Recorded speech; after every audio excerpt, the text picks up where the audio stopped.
Happy New Year to all of you. Welcome to NFL Pub Hub here on Pub Sports Radio. It is week 17, and there is less COVID issues, but there's still a ton of moving parts here for this week. Playoff implications. We're coming off an awful week. Every bet that's made here on the show is tracked, and for honesty and accountability reasons, I got killed, but I wasn't the only one. The show did not succeed last week, and I expect a bounce back spot for all of us here in week 17. We have an incredible show. We have 7 cappers for you. Bebsie up first. Then we have Jacksonville Zoe. And after him, we have Gogster making his triumphant return. Then Milsie, MMA Locker Room. So both Gogster and Milsie making their second appearance here on the show. Then we have our number 1 ranked capper on NFL Pub Hub, Brisbane, a.k.a. Billy Brisbane. Then Clint started the Die Hard MMA podcast, who's in reach of the number 1 spot. And then we have Babano closing things off. So we have a great show here for you guys today.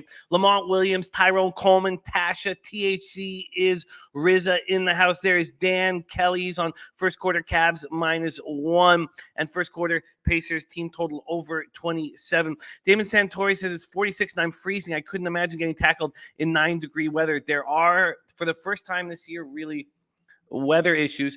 It's pretty warm on the eastern seaboard, but it gets cooler as the day goes on.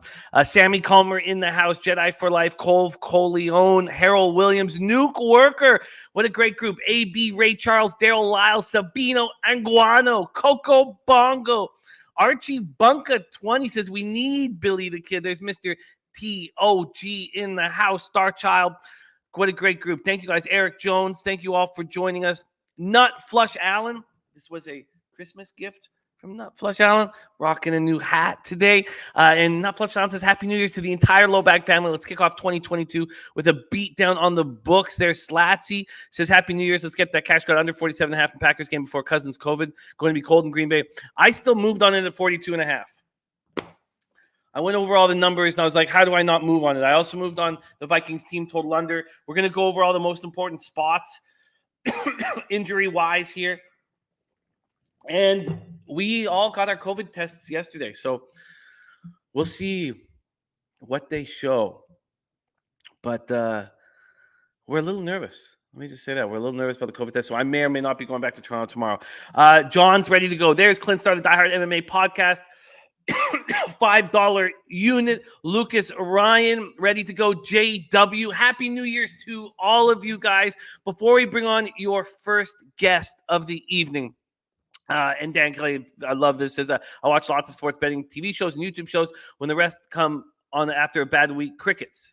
This is the best. Don't mess with the rest. I love that. Yeah, that's the one thing. There are no locks in this business. The only lock that we have is that we will be honest and transparent with all our records. And I fell apart last week. I had way too much action. I couldn't sleep on Saturday night. I felt like I could almost sense it coming. And I had 8 winning weeks in a row, and then I just came crashing down to earth.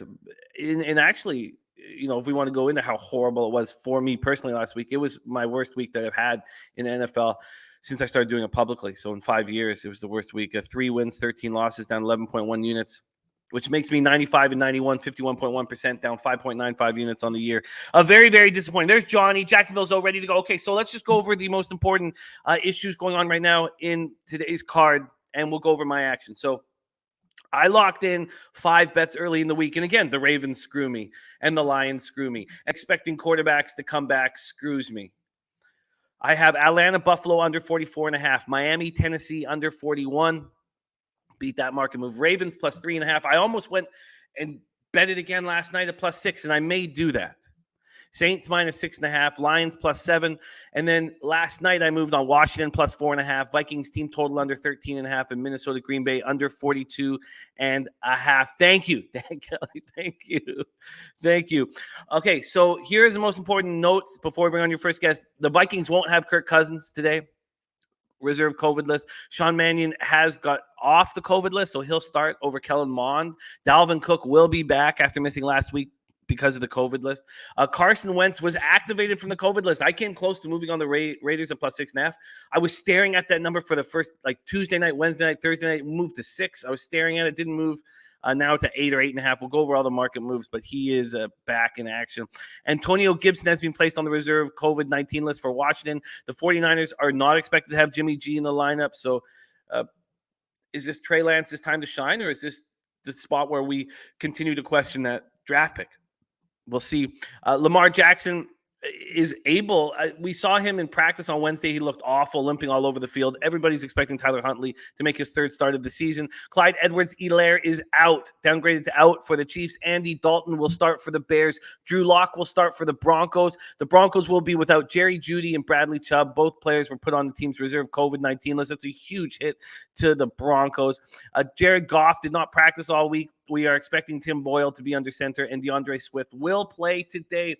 Dan Clay says, I feel that Huntley will have a career-changing game today. I've had some great cappers tell me the same thing. Jedi for Life says, can you put the picks on the board? Yes, I imagine that my man Jose will do that right now. So he's getting that ready. Again, the first 5 picks were made on Tuesday, and I'm not comfortable really. Other than I really like the Saints -6.5, and I like Miami, Tennessee under 41. But if 2 out of the 5 picks you make you're comfortable with, that's a problem. And then it hurt me badly last week, and it hurt me again this week. But I do like my additions, Washington +4.5. So the only other play that I'm close, that I almost added, that I might add, I said again, is that Ravens at +6. I could double up there. Is the under 41.5 in Jacksonville, New England. We'll go over that. Let's bring on your first guest, my co-host on Tuesdays. Celebrated his birthday on New Year's Eve. A great guy and a great friend. Please welcome to the show, Bebsie. Rob Bebnick, how are you, my man? What's happening there, Jimmy? I love the new hat. This is the best hat you have now, and you have many hats. Thank you. Look at that. That is just gorgeous. Yeah, it is. It really is. It really is. Shout out to Nutflush for that. Yeah, I had a great time at Nutflush Allen's house on New Year's Eve and got to hang with the family. It was wonderful. Wonderful. Bebsie, we got to get to work. We have 7 guys on the show, so regular 15-minute spots down to 13 minutes, so we got to be quick. Starchild says, is there any weather issues going from Tennessee up north? We'll talk about the weather issues on each and every single game here. We're going to quickly go through Bebsie's action, and we usually just go through them, or what are you comfortable with, what are you not? But I'd like just to quickly touch on all of his action. First off, he has Kansas City Chiefs at Cincinnati Bengals, Paul Brown Stadium, Cincinnati, Ohio. He's on the Chiefs -4.5, -109, 35 Fahrenheit, cloudy, 13 miles per hour. I'm going to go over the COVID list here in a second, but Clyde Edwards-Helaire out for the Bengals. Jalen Davis, ankle injury, and Cam Sample, their defensive end, a defensive end for them, hamstring out. Let's just look at the market move here very quickly. We have this down to 3.5s across the board. And I'm going to pull up the cash flow. Here we go. Cash flow right now in this spot, Cincinnati, Kansas City. We have 43,982 tickets in, and the sharps are all over the Chiefs. It's a reverse line movement. It's a very tricky situation.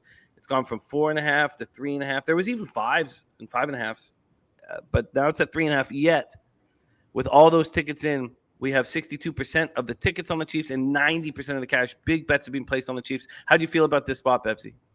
I'm a little uncomfortable with it, to be honest with you. I wish I got a better number than I have, but I don't know. I still think the Chiefs roll in this one. Like I said on Tuesday, Cincy is still a team that is learning to be as good as they are. They're still very young. This is a situation where the Chiefs want to lock down home field advantage throughout, so I think we see the best version of the Chiefs today. Your next spot on the board is Dolphins +3.5. I stared at this for a long time. It's now moved to 3, which should make you feel very comfortable in this spot. Dolphins 8-7, 3-4 on the road. Nissan Stadium, Nashville, Tennessee. So what's expected weather-wise here is expected to be raining at the start of the game, and then snow is expected to come in. So I'm not entirely, you'll have to keep an eye out if you're live betting this game, especially. 12 miles per hour is the win. The Dolphins are a really healthy squad right now. Sheldrick Redwine has COVID, but they're a very healthy squad. For the Titans, Julio Jones out with COVID. Linebacker Jason Brown out with COVID. And then defensive lineman Laryl Murchison, knee. Outside linebacker Dale Robertson is questionable. So is Laryl Murchison with the knee injury. So that's moved to 3. Let's take a look at where the cash lies in this spot. Dolphins, Titans. Let me pull this up quickly. Here we go. We have 40,401 tickets, and the sharps are all over the Dolphins. 39% of the tickets, just 39, and 90% of the cash. Then 41% of the tickets and 90% of cash on the under, and that makes me feel good. I got this at 41, and it is now back to 41. I thought this went down to 39. It did. It went down to 39.5. So the over is being hammered today. God, that's pissing me off. Bebsie, how you feel about this spot? I'm a lot more comfortable in this spot. Like I said, I think Tennessee is treading water right now. Miami is surging. And the things that make Tennessee good right now without Derrick Henry playing is the fact that they have 2 big receivers. Well, they only have one of those, and Miami's secondary is more than capable of not locking down, but slowing down A.J. Brown, which, of course, was a huge problem for the 49ers last week. A.J. Brown was a monster. He didn't practice most of the week, but he's all good to go, so there's no concerns there. Let's keep rolling, Bebsie. The next spot for you here is the Jaguars team total under 13.5. I almost moved on it this morning. I was staring at it. It's 12.5 now, and I held off, but I think you're in a pretty nice spot here. For the Patriots, Nelson Aguilar out with a concussion, and then they have the same situation where they have a bunch of guys questionable that we all know will play. This Jacksonville team destroyed by COVID. They got 7 players off the list Friday. Josh Allen, Laviska Shenault, Miles Jack, but they still have 20 players on this list. How do you feel about this spot here with Jaguars team total under 13.5? Look, this New England defense is dominant. What does Bill Belichick do time and again against rookie quarterbacks? There's nobody left to play for Jacksonville. Their running backs are all decimated. This is going to be an extremely difficult spot for the Jacksonville Jaguars to put up any points. It's going to be a long day for Trevor Lawrence. So I do still feel very good about this spot. Ton of guys out right now. Shaq Griffin is probably the biggest name here on this list. Defensive end, DeJuan Smoot. Also, James O'Shaughnessy with the hip injuries out. Then you have offensive tackle Will Richardson Jr., safety Andrew Wingard, linebacker Dylan Moses, offensive tackle Cam Robinson, wide receiver Jaden Mickens, safety Rudy Ford, tight end Jacob Hollister, punter Logan Cook. So they're in trouble. They got a lot of issues here. Dan Arnold, reserve COVID list, so they're in trouble. But Dan's right. They did get some key defenders back, including Miles Jack and Josh Allen. So Jaguars team total under 13.5, and Slatsy's also on that. And I wish I had a Big Show picks picking a 44-6 final. Great to see you, Big Show, Birdie, Virl Video, Dennis Trusty, all you guys in the house. Thank you so much for joining us. Let's move on to the next spot on your board. Tampa Bay Buccaneers at New York Jets. These Bucks, let's go to this market here. Opened as 13-point favorites, and it's back to 14. Wow, back to 14. This went down to 12. That's when you attacked it. The Buccaneers have Shaq Barrett out with a knee injury, Jason Pierre-Paul out with a shoulder injury, Richard Sherman expected to be out with an Achilles. He's doubtful. You have Antonio Brown and Mike Evans hurting. Antonio Brown with the ankle, Mike Evans with the hamstring. They're both expected to play. The Jets are dealing with COVID. Not huge, but dealing with it. Tevin Coleman, a running back, wide receiver Elijah Moore, who's probably going to be hurt anyways, tight end Tyler Kroft, and linebacker Jared Davis all out with COVID. So is Quinnen Williams and Ryan Griffin. So a lot of guys. Jamison Crowder, calf doubtful. How do you feel about this spot? Again, feeling pretty good. With all due respect to our friend Jose, I think it's going to be a long, long day for the Jets nation, the Jets fans, the Jets players, the Jets management. It's going to be a long day. We know the Bucs haven't been great on the road this year, but this is Tom Brady going against the New York Jets, and I think we'll see a lot of what we've seen over many, many years. we still have sharps all over the Jets in this game. So 46,920 tickets in, 23% of the tickets, 81% of the cash on the Jets, which is wild. And all over the over in this game, which kind of surprised me as well. 58% of tickets on the over, 98% of the cash on the over. Let's keep rolling through Bebsie's action. The next spot for him is the Cowboys -5. And watching this line climb, I have interest in Arizona at 6.5. You got a great number at 5 here, but at 6.5, I feel like this might be an overreaction from what we saw of Dallas last week, putting up that monster scoring output against Washington, and Arizona is not playing well. And the Cowboys are a really healthy group right now, and the Cardinals are hurting. Cornerback Marco Wilson out, defensive lineman Jordan Phillips out, defensive lineman Zach Allen, Buda Baker, James Conner, Sean Harlow, Demetrius Harris, and Rondale Moore, all questionable. So this is moved to 6.5. And when we go to see where the cash lies in this spot, we have, here we go, 30,666 tickets in. 55% of the tickets on Dallas, 66% of cash on Dallas. Let's move to 6.5. Take it away, Bebsie. What do you think here? Cowboys -5. I love this. I see a Cardinals team that's falling apart at the seams. I see a Dallas Cowboys team that is getting strong. Listen, I hate the Cowboys. I'm an old school Niners fan. I still despise the Cowboys. They're legit this year. This is the first year where I'm actually a little bit worried about having to deal with Cowboys Nation. And they're getting hot at the right time. Arizona's falling off at the right time. Dallas is at home. This is a bad spot for Arizona. I hear you, but I also hear what Dan's saying. He's saying double overreaction, recency bias game. Dallas, as good as they could be, and Cards look bad, both on national television. But it's not a recency bias when it's been happening for 6 weeks. We're not looking at last week's game. We're looking at how bad the Cardinals have been for the past 6 weeks. Birdie says Zona could not beat the Colts second stringers last week. Boys are nothing in my opinion. Everybody played the buy low on Arizona last week. Wow. Okay, let's keep rolling.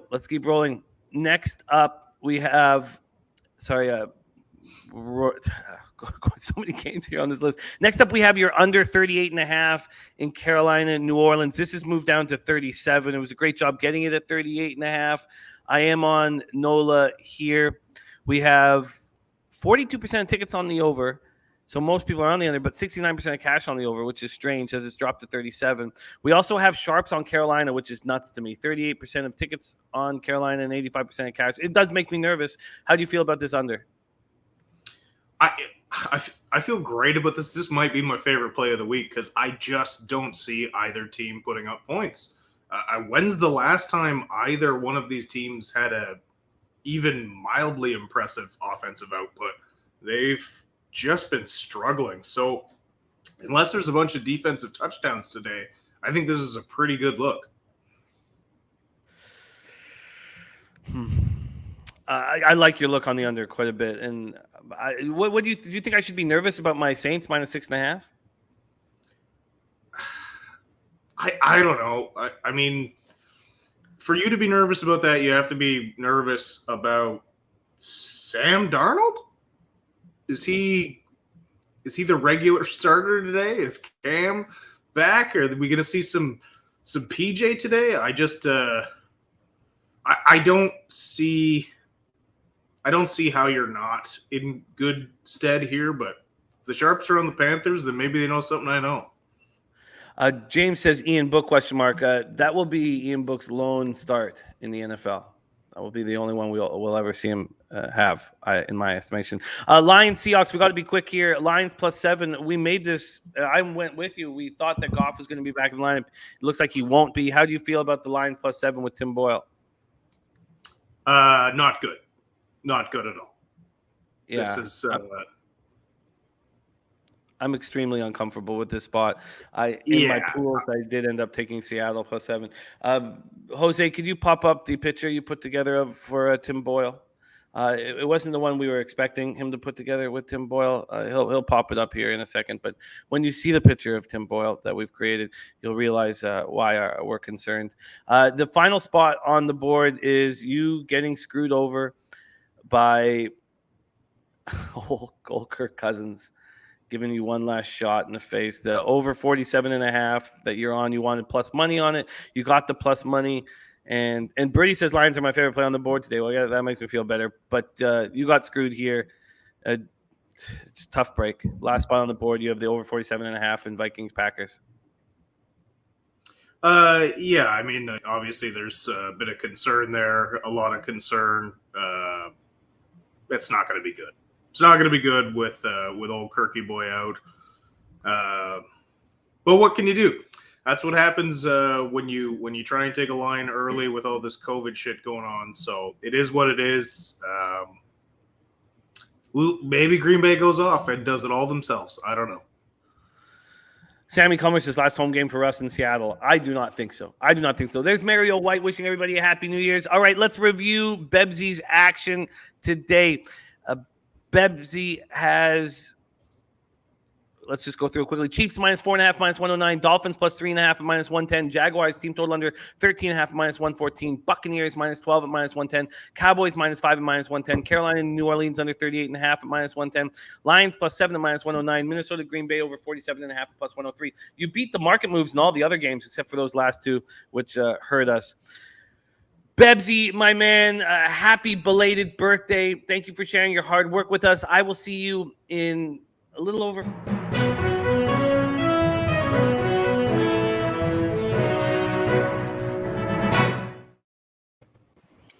There he is. There's Tim Boyle. Now, when we asked him to put this image together, we expected Tim Boyle's body and Sarah Boyle's face. Susan Boyle. Susan, sorry. I'm not a big fan.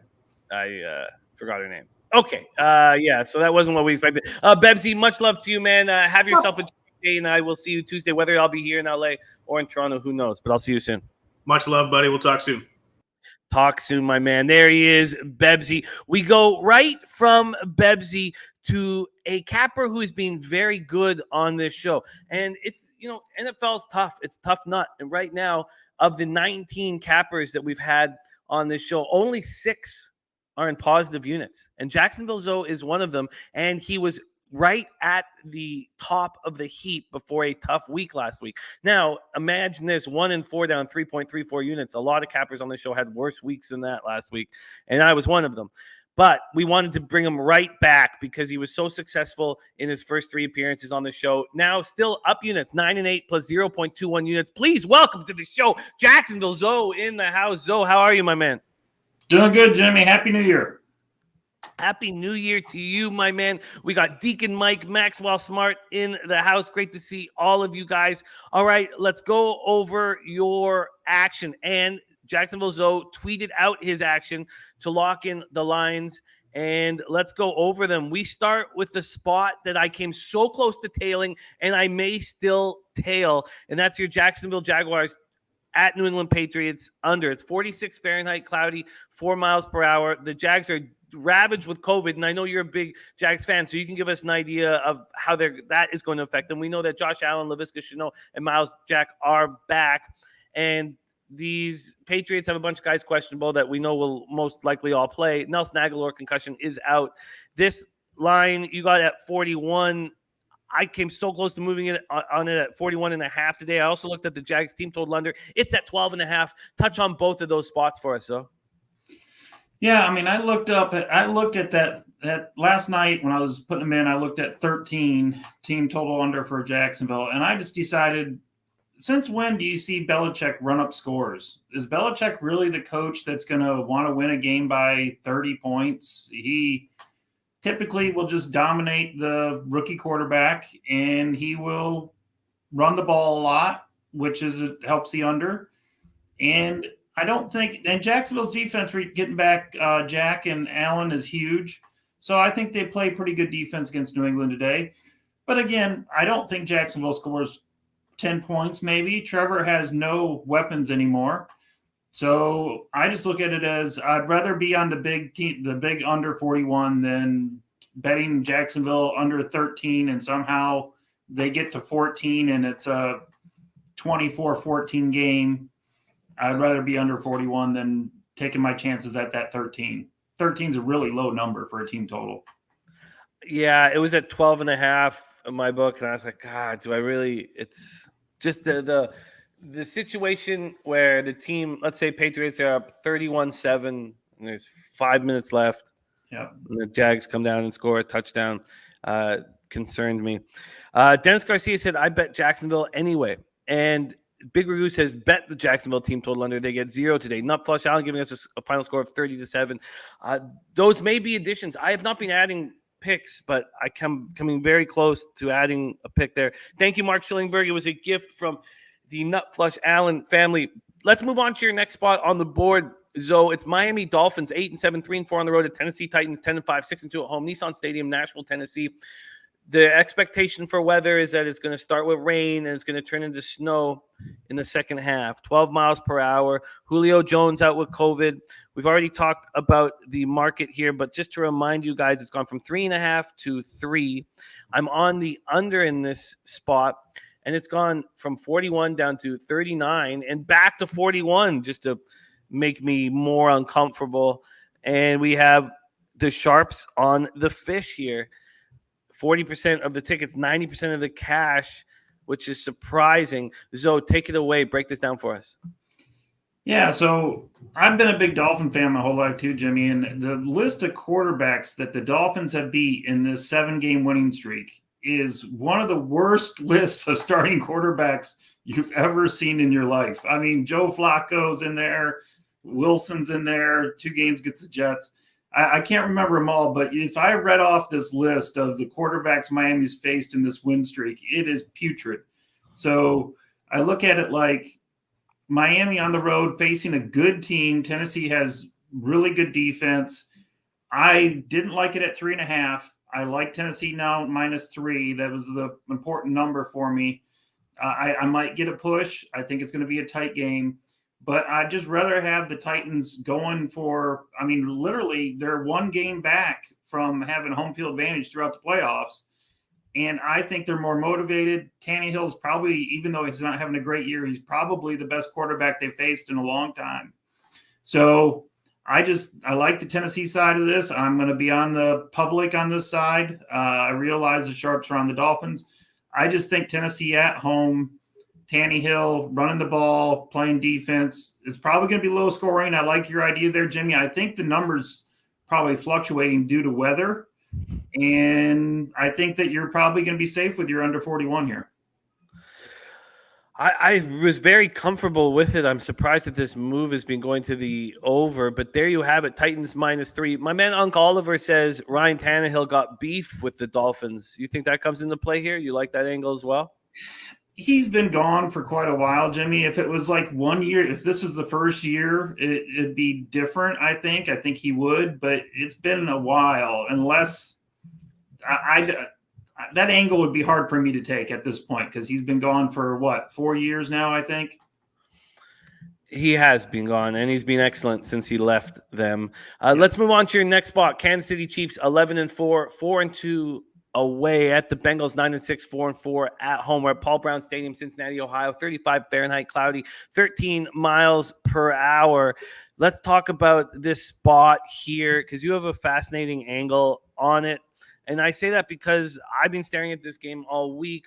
You have ridden the market nicely. You know, the Bengals are now just 3.5-point dogs at home. But sharps are on the Chiefs, so we have this reverse line movement. It's a very confusing situation, and a lot of cappers are going to be talking about this game today, whether it be side, total, or player props. Here we go, Zoe. Chiefs, Bengals. Jimmy, I see this as a field goal game. I think the Chiefs defense is playing outstanding football. Bengals at home, a lot of talk I heard this week about who would you rather have for the next 5 years, Joe Burrow or Patrick Mahomes.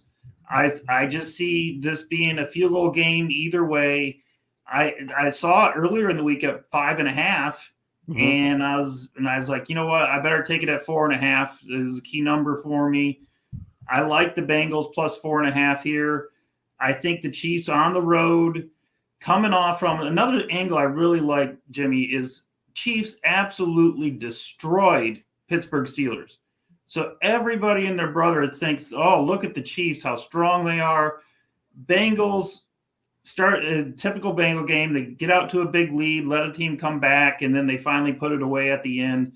I just think this Bengals team's better than what everybody's giving it credit for. The Chiefs might win this game by 3, but I'll take the home team plus the points here. And I really like the position. I think everybody, they want the public to be on Kansas City after blowing out Pittsburgh. And I love taking the angle, and you'll see it in one of my later picks, of fading a team that has the blowout.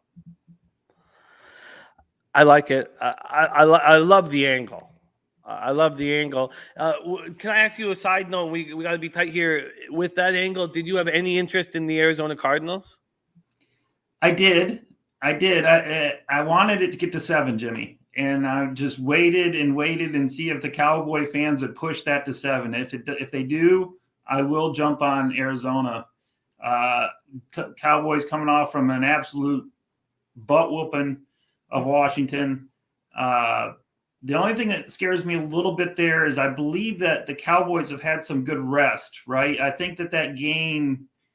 When was that Cowboy game? It wasn't Sunday, was it? No, you're right. Let me just pull up my notes on that game here from the Tuesday show. It was it Saturday? It may be Saturday. Yeah. Yeah. So they have another day's rest, and that kind of scared me a little bit. But if I'm going to take a side, I would love to get the Cowboys was Sunday Night Football.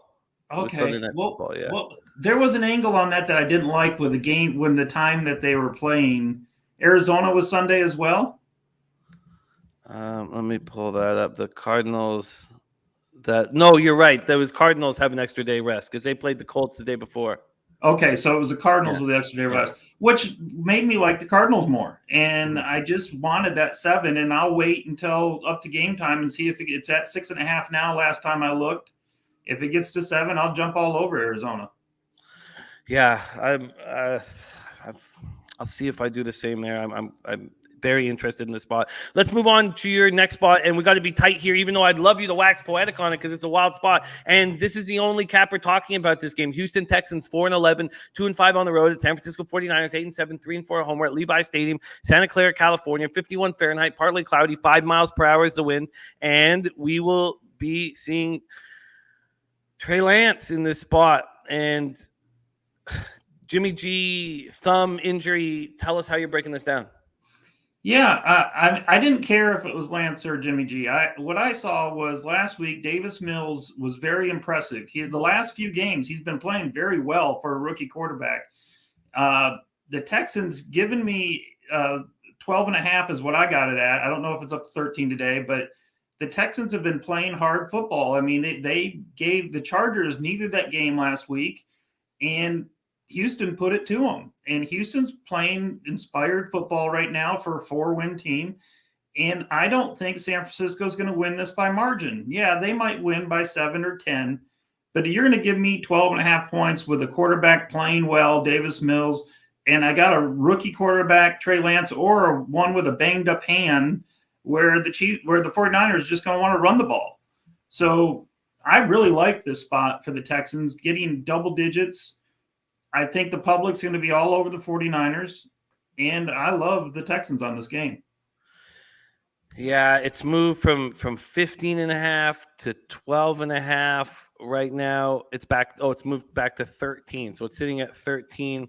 From a cash flow perspective, we have 31,460 tickets in. 39% of the tickets, 46% of the cash on the Niners right now. Very, very interesting spot. And then you close up your card, Browns Steelers on Monday Night Football, Heinz Field, Pittsburgh, Pennsylvania, 30 Fahrenheit, clear, 5 miles per hour.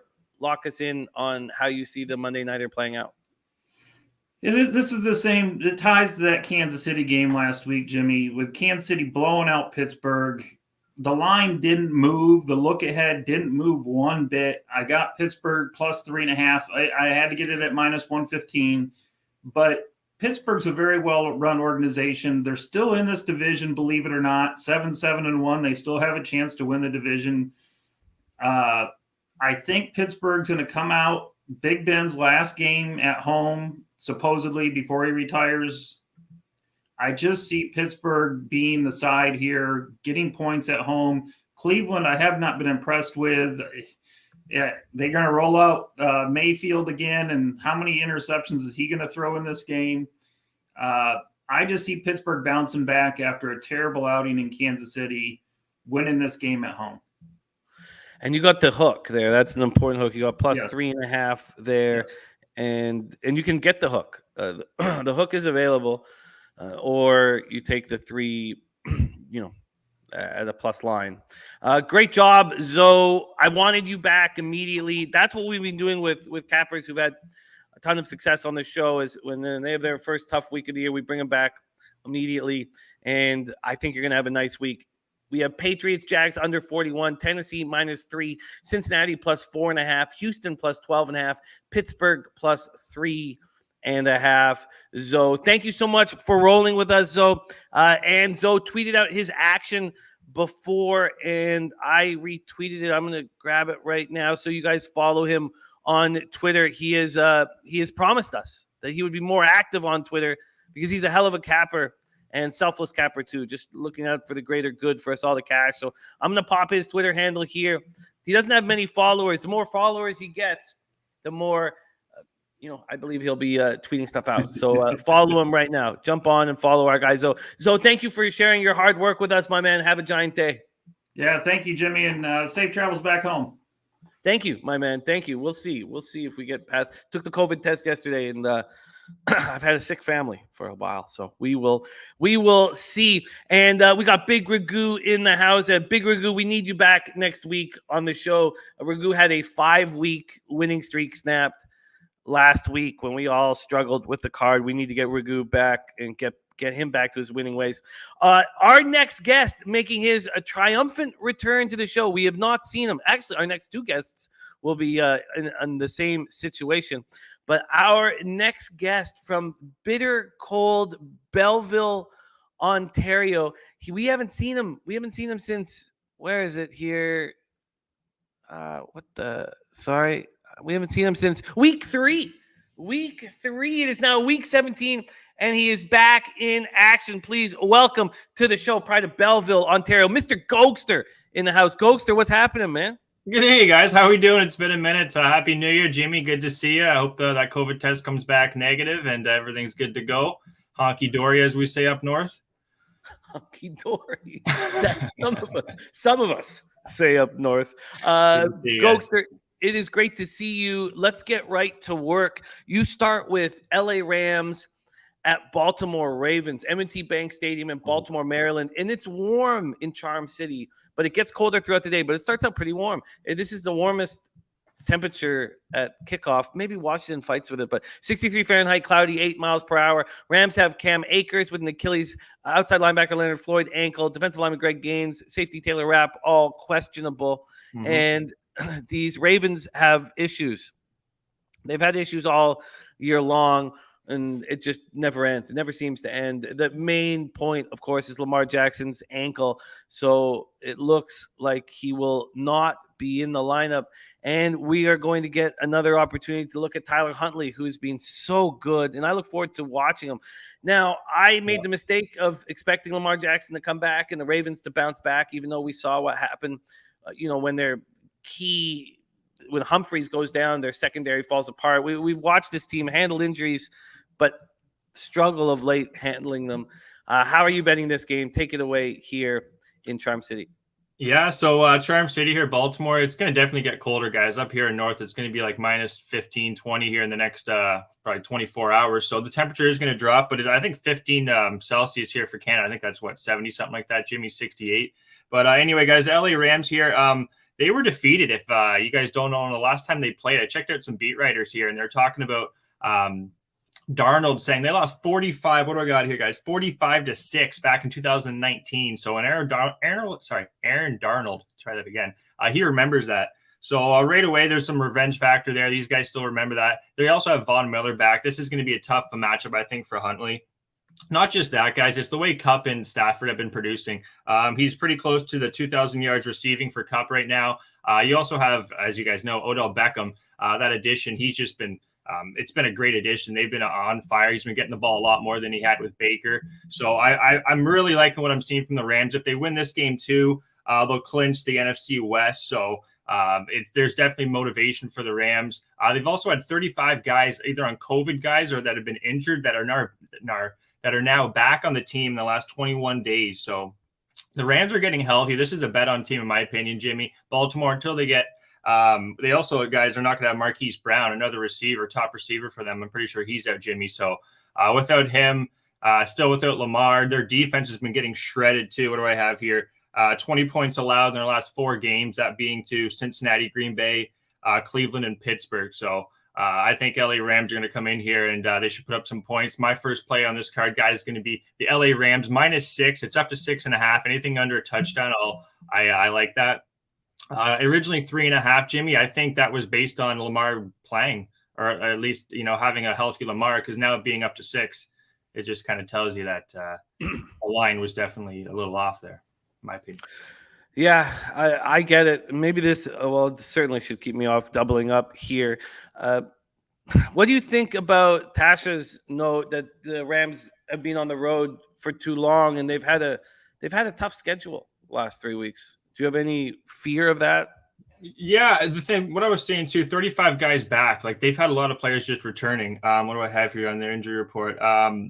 Marquise Brown, Cam Akers. If Cam Akers come back, that's huge. I don't think he's going to be back. But Aaron Darnold, he should be fine. Leonard Floyd, you're going to obviously want Leonard Floyd, the linebacker. He's going to need to play. He was limited, but I expect him to play. Greg Gaines. They're pretty much a healthy team now, guys. And this Rams team, they definitely Stafford. He had a rough couple weeks throwing interceptions. I think 2 interceptions a game, pick 6s as well. So this the Ravens defense too, Jimmy. It's just been getting shredded too. Cincinnati put up 500 yards there last week. So I just fade the teams that are kind of falling right now, in my opinion. Baltimore losing 4 or 5 in a row, I believe. It's not a team I'm going to be backing. And the Rams, they win this, guys. They got the division, and that means a lot to this LA Rams team. So give me the Rams, guys, -6. Let's pull the trigger. Von Polo on the other side. Now, he lives in Charm City. He says Ravens money line. Rams are still sleepy. They went out last night to have a good time in downtown Baltimore. Ooh. Let's move on to your next spot on the board.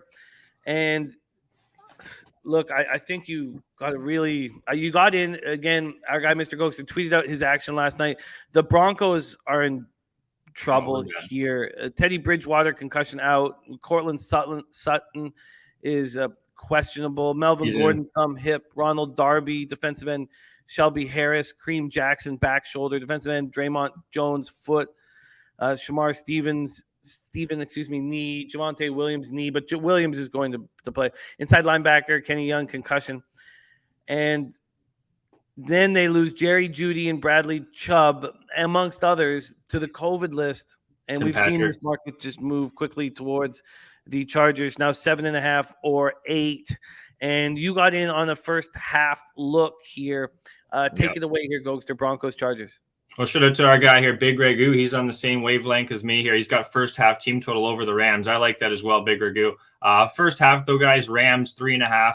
Denver's just they're done. I don't see how, other than Noah Fant, they're pretty much all banged up receivers wise. Even the running backs, Williams and Melvin Gordon are banged up as well. So it's just a depleted Denver team, guys. Their defense, also Shelby Harris. If you guys don't know, he's a huge middle piece for that Denver team. Who else we got here? Sorry, guys, just top of my head.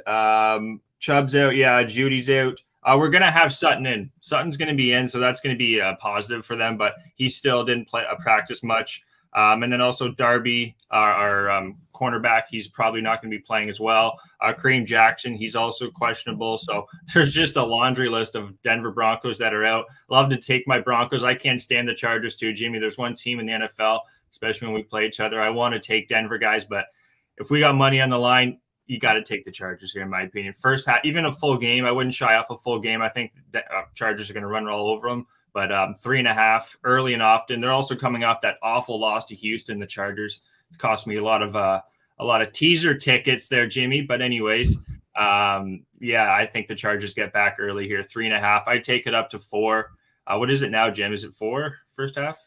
Let's move over there right my now. head, I think it went up to 4 minus 120 even.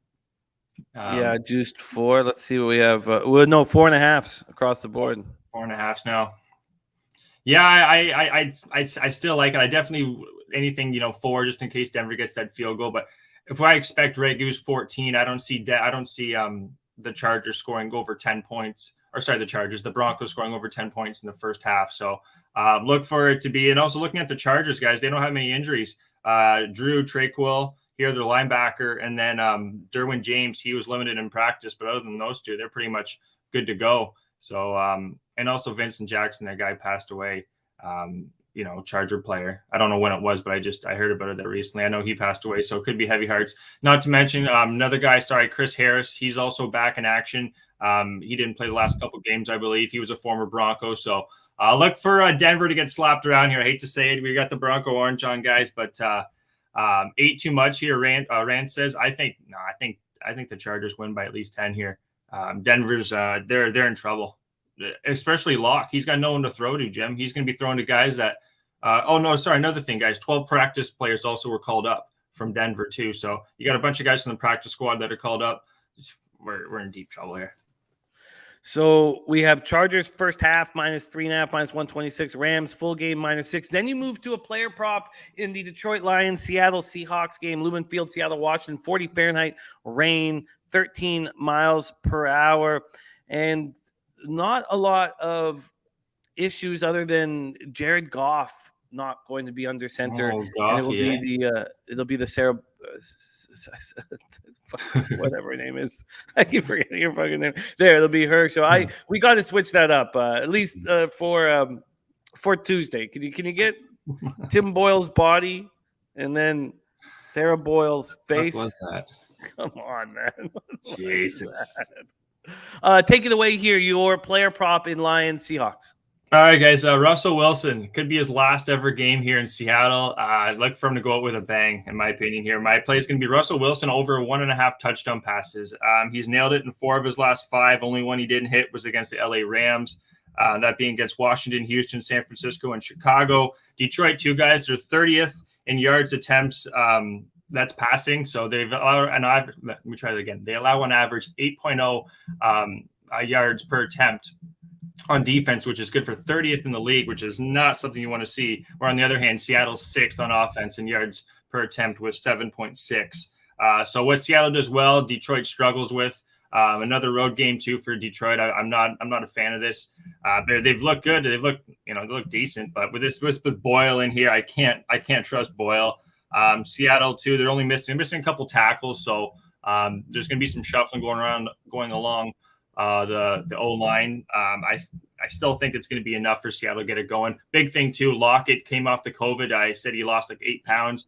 He's had a week under his belt. I think he comes back here at home. Lockett looks a lot better. DJ Metcalf and company. I think I really like this one. I was plus 100. I think it was plus or minus 104 I think it was this morning. So anything under, I'd say minus 125. I think Russell Wilson, guys, definitely gets over the 1.5 against this not so much depleted, but just shitty Detroit Lions secondary. Well, Oruware out. I mean, he's been so spectacular. They dealt with cornerback and secondary injuries throughout the year, and Oruware stepped up in an amazing way. I became a huge fan, and then he's now done for the year. So I get it. Russell Wilson over 1.5 passing touchdowns at plus 100. There you have it, Mr. Gogster. You can see a lot more of him on the channel now. We've switched the calendar to 2022. You'll see him on my show breaking down NHL with me, but we also have his golf show back in business here as the tourneys start this year. Mr. Gogster, thank you so much for rolling with us. He has making his first appearance on the show since week 3. He's on the Rams full game minus 6, Chargers first half minus 3.5, and Russell Wilson over 1.5 passing touchdowns. Any final words for the great cappers supporting the show, Gogster? No, just thank you so much, everyone, for tuning in weekly, daily for Jimmy's show, all the other shows on Pub Sports Radio. You guys rock. We'll be back again next week. It's going to be the final week. I'm not sure if I'll be here. We'll see how good I do. But anyways, thank you so much for having me on, guys. That's official game ball. So we'll see who we're giving this game ball to next week. Anyways, guys, take care. Leche. There he is, Mr. Gogster in the house, joining us from frigid Belleville, Ontario. Frigid Belleville, Ontario. Our next guest also making a triumphant return. We haven't seen him since week 11 when he made his debut here on NFL Pub Hub. Coming to us from LA. Please welcome to the show, MMA Locker Room, our man Milsie in the house. Milsie, how are you, my man? Man, brand new 2022. If you ain't getting money with the Pub Nation crew, I don't know about you, man. Glad to be here. Waking up early on my bag. Got to get it right with Jimmy the Bag on my swag. I love it, Milsie. We love working with you, my man. By the way, WT says the Terramina Leche Chicas say hi, and they're all watching us right now in the sports park. God damn, that sounds good. God damn, that sounds good. So we got to step it up a little bit right now then, right, Jimmy? I don't even know if they understand what we're talking about, but I'm sure they're looking good while they're watching. Let's get right to work, Milsie. You get your business started, and I don't know what moves you're making here, so I'm excited to hear how you're breaking this down. We start with Falcons, Buffalo Bills. Falcons 7-8, 5-3 on the road. Bills 9-6, 4-3 at home. We're at Highmark Stadium, Orchard Park, New York, and it is cold. 27 Fahrenheit, chance of snow, 10 miles per hour is the wind. I'll go over the latest COVID issues while Milsie's breaking this down, but take it away, Milsie. How are you attacking this board? All right, man. So we got two teams, right, going in two different directions, right? One going for the playoffs, one reaching for the playoffs. But let's just put some respect on the Atlanta Falcons, though. I mean, 7-8 right now, already have a better season than they did last year. So, if they go on the last two games and win and have some little luck come their way, hey, you might see the Falcons in the playoffs, right? Probably not, though. On the other hand, you got the Buffalo Bills. I mean, they're showing everybody they are who they are, right? So when it comes down to it, I'm not going to bet a team. I'm not going to bet a score. I'm going with my player props. One of the player props that I love, Kyle Pitts, over 47.5 yards. Now, listen, he has over 960 yards on the season. He set the franchise record for the Atlanta Falcons with receptions for a tight end. Not just that, he's all we have right now. Calvin Ridley, not there. Julio Jones, not there. Your own second receiver, really not popping up. So I'm on Kyle Pitts over 47.5 receiving yards right now. You can get that at a minus 145 on mybookie.ag. Use the promo code PUBSPORTS to get your match bonus on. Pitts over 47.5 receiving yards at minus 145 in Atlanta. Buffalo at this point, Buffalo is now 14.5 or 14-point favorites. It did open at 14. This total has gone from 44 to 46, much to my chagrin. I'm on the under in this spot and nervous now.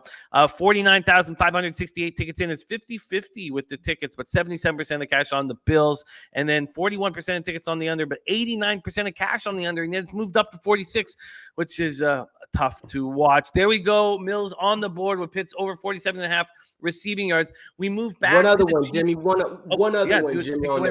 I'm sorry. Just because I'm a believer in this, man. My Atlanta Falcons, it doesn't matter. If we're up, we're going to pass the ball. If we're down, we're going to pass the ball. If we're up 28-3, guess what we're going to do? We're going to pass the ball. So I got Russell Gage over 48 yards as well. Former LSU product coming out there right now. Defense, Bills, they're good. They only allow 184 yards passing. But shit, I only need 50 per receiver. And Matt Ryan right now, all he knows how to do is pass. So those are my two player props on there right now. Russell Gage over 48.5 yards and Kyle Pitts over 47.5. And what was the juice on the Gage prop? I got that at minus 120 at mybookie.ag. Minus 120 at MyBookie. All right, on the board with Milsie. Milsie, are we good moving on to Chiefs Bengals? Yes, sir. Yes, sir. Let's do it. This is 35 Fahrenheit, cloudy, 13 miles per hour. We've seen Babano give out the Chiefs minus 4.5. We've seen, and that was on Tuesday. We've seen Jacksonville Zoe come on the show and give out Bengals plus 4.5. So we've seen either side, and I know that there are some totals that are going to be attacked in this game as we move forward throughout the show. But right now we have Milsie attacking this board. Chiefs, Bengals. One last look at where the cash lies. Again, we have 37. Wow, look at this. Look at this. Huge changes. Big bets coming in on the Bengals. Big bets. Wow. Uh-oh. And now we understand why it's moved to 3.5. Wow, look at this. Huge bets are coming. So 37% of tickets on the Bengals and now 56% of the cash. Remember, the Chiefs had the tickets and a higher cash rating. All the money was on the Chiefs. That has changed. Wow. All right, take it away, Milsie. Chiefs, Bengals. All right, now when we come down to this game, man, I mean, are we not going to even put this out there? Both these teams are coming on an 8-game winning streak right now. Who's going to go 9-0 in the NFL? Is it going to be the Bengals or is it going to be the Chiefs? Chiefs haven't lost since, I think, like November 10. When it comes down to it, I'm not betting against the Kansas City Chiefs, and I'm not betting against the Cincinnati Bengals right now. So I'm going to take the over 51.5 points. These are two of the best offensive teams in football right now. The Chiefs ranked 4th in points, averaging 28.1. The Bengals are 7th, averaging 27.3. Look for this game to definitely go over. Even if it doesn't go over in the first half, I believe the second half is still going to go over. So I don't look for none of these teams to be slowing down. Of course, if you want to slow down the Kansas City Chiefs, right, you got to run the ball on them. But guess what? If the Kansas City Chiefs are running up points, you running the ball ain't going to do too much. And another stat that I like, the over is 4-1 in the Chiefs' last 5 versus AFC opponents. And they're 5-0 versus the Bengals' last 5 games following a straight-up win. So I'm taking the over in this one. And then my other player prop that I love, Tyreek Hill, over 5.5 receptions? Are you fucking kidding me? It's never been that low all season. Now look and listen. Trap spot? I don't think so. The Bengals, rush defense, they're great. They're 4th, right? Check this out. Pass defense, not too good. They rank 29th. So look for Tyreek Hill to have a field day and show up Jamar Chase, the young prodigy of Tyreek Hill. So I'm going with Tyreek Hill over 5.5 receptions at a -135 at mybookie.ag. Over 5.5 receptions, -135? Yes, sir. Okay, and I can get you that total at 51 at Pinnacle with almost no juice, -101, almost no vig whatsoever. There you have it. So that's Chiefs, Bengals here. Chiefs, Bengals, and Colv Coleon also on the Bengals. He's on the Bengals money line. Great to have you, Colv, my man. Vegas King, Colv Coleon in the house. All right, so that's over 51 at -101. Tyreek Hill over 5.5 receptions. Then we move on to Lions, Seahawks.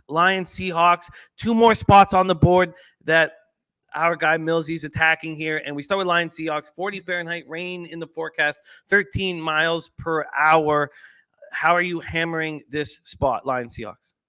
All right, man. So this one just comes down to a player prop that I really like, man.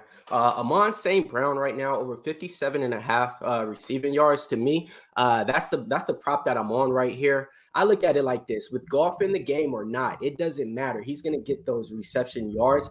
Josh Reynolds, the other receiver, he's out the game. DeAndre Swift's coming back, implemented to the passing game too. So I'm going with Amon St. Brown over 57.5 yards. And if I was to lean aside, I lean Detroit Lions, man, plus 6.5 if I'm leaning inside on there. But the official player prop that I'm attacking on there is Amon St. Brown over 57.5 yards. You can get that at a -114 at mybookie.ag. Hey, if you go to mybookie.ag, make sure you use the promo code PUBSPORTS. You get your match bonus 50 to 100%. I love it. Amon St. Brown over 57.5 receiving yards. What is the juice on that one? -114. -114 on Amon St. Brown. Now we get to, and I'll let our man Milsie give you the title of his next action, but it involves 2-team action. Why don't you take it away? What is the name of your next spot on the board? All right, so I call this my cash rules everything around me Mills Money Parlay. All right, so this is what we're gonna do, man. We were talking about this last night in our Discord. You know, you might as well get in tune with the Pup Sports Radio Discord, man. All right, so I'm gonna go ahead and lay the juice. All right, money line, Indianapolis Colts. Look for them to get it done against the Oakland Raiders. What are the Raiders playing for? Nothing. Indianapolis Colts, they got Carson Wentz back. Even if he's not 100%, I look for Jonathan Taylor to just run all over. So that's the first leg that I got right there. Indianapolis Colts, right? Next, who else should we get? I want the most confident pick out there. So what did I do? I went ahead and I put him with the Philadelphia Eagles. I got the Philadelphia Eagles in there money line as well. Philadelphia Eagles are going to be playing the Washington Redskins right now. The Tyler Heineke show, not a believer in that. Shout out to my man Birdie. He put me up on the info saying that Gibson's going to be out the game. No Antoine Gibson or Antonio Gibson. Not a believer in the Washington Redskins at all. So I got Philadelphia Eagles in the Indianapolis Colts. The line that I got on that, I got it at a -135. You might want to shop around right now and see if you could get a better line. We can get you a better line right now just for record-keeping purposes because we give out all lines that are available right now. I can get you at Pinnacle a -347 for the Colts and a -219 for the Eagles, which gives you a -114 parlay. That is Millsie's Cash Rules Everything Around Me parlay. Colts, Eagles at -114 available right now at Pinnacle. Let's review Millsie's action here, making his triumphant return to the show, and we have missed him. This is how he rolls. He's got Pitts over 47.5 receiving yards at -145, Gage over 48.5 receiving yards at -120. Then he's got the over 51 at -101 in Chiefs Bengals. He's got Tyreek Hill over 5.5 receptions at -135. Amon St. Brown over 57.5 receiving yards at -114. And then his Cash Rules Everything Around Me parlay, Colts money line, Eagles money line, -347 and 219 respectively, which gives him a -114 parlay. Millsy, my man, what's coming up for you in MMA? Oh, man. So I'm telling you guys right now, man, Talking Hands is back, man. Yes, the original crew from Talking Hands is back. Slaughter's back. Preston's back. And the whole MMA crew is back. So we're coming back, bringing you guys Talking Hands this January. Stay tuned. We're going to be dropping that in the next 2 to 3 weeks. Not just that. We got a few interviews lined up, too. So just stay in tune, man. You got to stay in tune with Pub Sports Radio. Follow our guy Millsy. I'm putting his Twitter in the chat right now at MMA Locker Room. Millsy, thank you for fighting the good fight with us, my man. Have a very profitable day, and I will be in touch, my guy. Thank you for sharing your hard work with us. Real quick, before we get out of here, I just want to let you guys know, man. Jimmy the Bag, man, he does this shit daily, bro. So you guys out there that need some little motivation in life, this the guy to look at, man. It don't matter how many you win, how many you lose. He bounces up every single day and gives us this A1 product, man. So shout out to Jimmy the Bag. Shout out to the whole fucking Pub crew. Shout out to Jeff Slaughter. Shout out to Big Show, Jose, everybody behind the scenes, man. Everybody, we're going to have a great year this year, man. Just do something nice. And don't forget, man, it's Pub Sports Radio. F the rest out. We the best out. There he is. At MMA Locker Room, our guy Millsy in the house. We go from Millsy to our number 1 ranked capper here at NFL Pub Hub. We've had our next guest on the show. How many times now? Let's just go. Sorry, I got to move my notes all over the place here. We've had him for 8 different weeks, and his consistency is unparalleled. Nobody's had a better consistency than our next guest, and he's coming off a rare losing week, 1-2. We got killed on last week's show, and our next guest, our number 1 ranked capper, did not. This is his record on the year: 15 wins and 14 losses, but his average line is +111. So he's up 2.77 units. And over 8 weeks on this show, he has an ROI of +9.55%. Please welcome to the show, Billy Brisbane in the house. Brizzy, what's happening, my man? How are you? What up? What up? What up? Week 17, man. I feel like this is like the last prop week you can even really get at. So I got to go 3 for 3 here today. I love it. Bonkwikui says, Billy Business in the house. This man cashes.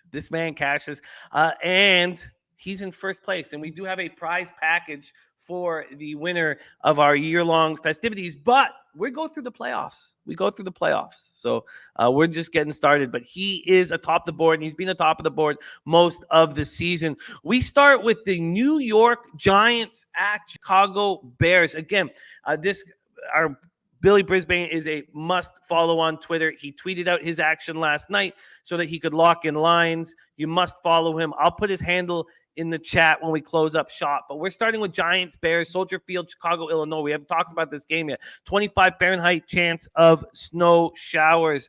We have, let's move over to we have this total opening up at 38 down to 36.5. Chicago opening up at -6. Now it's at -6.5. The Giants have Colin Johnson, the wide receiver, barely used with a hamstring injury, but John Ross, knee and COVID. A wide receiver, Kadarius Toney, shoulder out. So no John Ross, no Kadarius Toney. Offensive lineman Billy Price, personal, is doubtful. Then the Dory Jackson, COVID. Defensive lineman Austin Johnson, tight end Chris Myrick, hip, and Nate Solder, COVID, out. For the Bears, Duke Shelley, heel, Justin Fields, ankle, Jason Peters, ankle, Eddie Goldman, finger. So the Giants are getting a lot of players back from the COVID list, but still no depth at receiver. And our guy, Billy Brisbane, looking at a player prop on the Chicago Bears. Take it away, Briz. Yeah, man, we're going to start it off. And, David Montgomery, I mean, the volume has been there for Montgomery. He had 21 carries last week, but only 45 yards. Over his last 3 outings, Montgomery has rushed for 147 yards, 49 yards per game with 1 touchdown. But more importantly, the Giants are so bad on the road. They dropped 6 games on the road by an average of 16.3 points per game. I think Montgomery is going to be in a positive game script. The Giants defense is allowing the 8th most fantasy points per game opposing. Running backs, the Giants have conceded 12 total touchdowns this year, and 18 different running backs have had 10 or more fantasy points. So I think with that volume, Montgomery is going to find the back of the end zone. I think this is a great matchup against the Bears, and the price tag is pretty reasonable, close to even odds over at BetMGM. Yeah, you got a nice line there, -115 for David Montgomery. Anytime touchdown for Billy Brisbane. Then, and again, Dalton at quarterback. I should have mentioned that off the top, a big part of the cap here with the Bears. Now, the Bears have moved to 6.5, which does surprise me a little bit. Before, or as of last night, the Sharps were all over the Giants. That's changed. The public has come in and hammered the Bears. So it's moved a half point, but a huge swing with the cash. So now 68% of the tickets, 70% of the cash is on the Bears. Big bets have come in. As of last night, it was almost 80% of the cash was on the Giants. Some huge bets had come in on the Giants, but that has changed. All right, so there we go. Giants, Bears. Now, we have 2 spots that Briz is looking at here with the Eagles, Washington football team. We have a prop and, 2 props, and one is a best bet. I want to save the best bet for last, Brizzy. Let's talk about this spot. 63 Fahrenheit, cloudy, 7 miles per hour. The Eagles have Miles Sanders out with a hand injury, and it looks like Jordan Howard is going to play. And I did move on Washington +4.5, believing in overreaction about the Cowboys game in a bounce back spot. But this is moved to 6 now. 6. Unbelievable. God, what a mistake getting in last night. Washington, and last night, the 4.5 was juiced at Pinnacle. So I thought that maybe this was as good as it's going to get. Not the case. For Washington, cornerback William Jackson with a calf injury. And then they have a bunch of COVID issues. Darryl Roberts, offensive tackle Sam Cosme, and then Antonio Gibson all out with COVID. You have Darryl Roberts out with COVID, and this secondary is looking worse and worse. And my thoughts here was that the Eagles weren't capable of attacking this secondary that's missing William Jackson and Darryl Roberts. And it looks like No Gibson too, bro. Yeah, I'm okay with Gibson being out. I think that even not without McKissick and Gibson. I mean, I'm playing Jarrett Patterson in daily fantasy, and I'm scratching my head like, who the fuck is this guy? I'm very interested to see what Patterson does here, but I think that I thought there was overreactions happening, and clearly the market didn't. So I'm a little nervous. It's not about being nervous; it's about feeling like an idiot when it moves to 6 and I'm sitting here with a 4.5 and I thought it was juiced and I should have waited and I didn't wait and it blows up my face. Brizzy, you've been banking on this show. Let's save your best bet for last. So go into your first anytime touchdown prop. Yeah, first anytime touchdown prop. I thought this one was wrong. First off, from just the eye test alone, Dallas Goedert got a touchdown call back last week, and then in the same exact matchup a couple weeks ago, he had 135 receiving yards, and he literally like dropped the touchdown pass. Like, I don't know. He like walked over to Hurts and he said, "Bro, I don't know." And just off of that alone, man, this Washington football defense, we saw what that happened on that primetime game. You got defenders fighting each other. But overall, though, they have allowed at least 14.7 fantasy points to the tight end position in 3 of their last 4 games. Dalton Schultz last week had 8 catches for 82 yards and a touchdown score. Dallas Goedert and Hurts have been finding their stride together, and he's been one of the hottest tight ends in the league. And his anytime touchdown prop on BetMGM was plus 200, moving down to plus 175 in some places. That's why we gave it out last night. But Dallas Goedert, anytime touchdown, man. I think he finds the back of the end zone in this one. Goddard, anytime touchdown, and you got a nice price, plus 200. I think I'm going to come back here. I believe it was a nice big price. Yep, BetMGM. Plus 200. And Nutflush Allen says last 7 games, Phillies broke the team total 6 times easy. So he's looking at the over 24.5. There's Jeffrey Blue joining us. Birdie says, I asked C-Mac last night, when in your life watching NFL have you seen teammates throw punches on the sidelines? 30 plus years for me. First time last week. I caution on the Washington football team today. Joseph Gomez, Happy New Year to you, my man. All right, so we got 30 on that though, because I did tail Mills on that parlay last night. I didn't know what the speculations were, but I definitely do tail Mills on that parlay, that Colts Eagles parlay. I think that's money in the bank. Colts Eagles parlay, and again, that was with the lines right this very second. You could get a minus 114 on it. All right, our number 1 ranked capper in NFL Pub Hub just gave us Goddard anytime touchdown and is now best bet time from Billy Brisbane getting Bills. Take it away. What's your best bet? And it is in Eagles, Washington. Yeah, man, this one, we're back in Hurts in his biggest game of his life right here. This is the game that sets us up against Dallas next week, man. Especially without Miles Sanders out for this one, man. The Eagles are going to be in playoff contention, and everybody's looking at who's going to be the active running back. Who's going to be the active running back? Is it going to be Jordan Howard? Is it going to be Boston Scott? Is it going to be Kenneth Gainwell? No, it's going to be Jalen Hurts. Jalen Hurts is going to lead this team to victory, especially rushing out the backfield with 740 rushing yards and 49.3 rushing yards per game on 132 carries and 10 rushing touchdowns. Over 44.5 rushing yards at minus 115 was just an auto bet at this point. Jalen Hurts to the victory. He's going to lead the way for this 3 for 3 on the props today. Jalen Hurts over 44.5 rushing yards at minus 115. Goddard, anytime touchdown at plus 200. David Montgomery, anytime touchdown at minus 115. Our man Billy Brisbane doesn't just cash here. He also cashes on the DFS shows that he does for us here at Pop Sports Radio and MMA shows. We got Brizzy all over the channel. Brizzy, what are you most excited about coming up this week, this year over at Pop Sports Radio that you'll be involved in?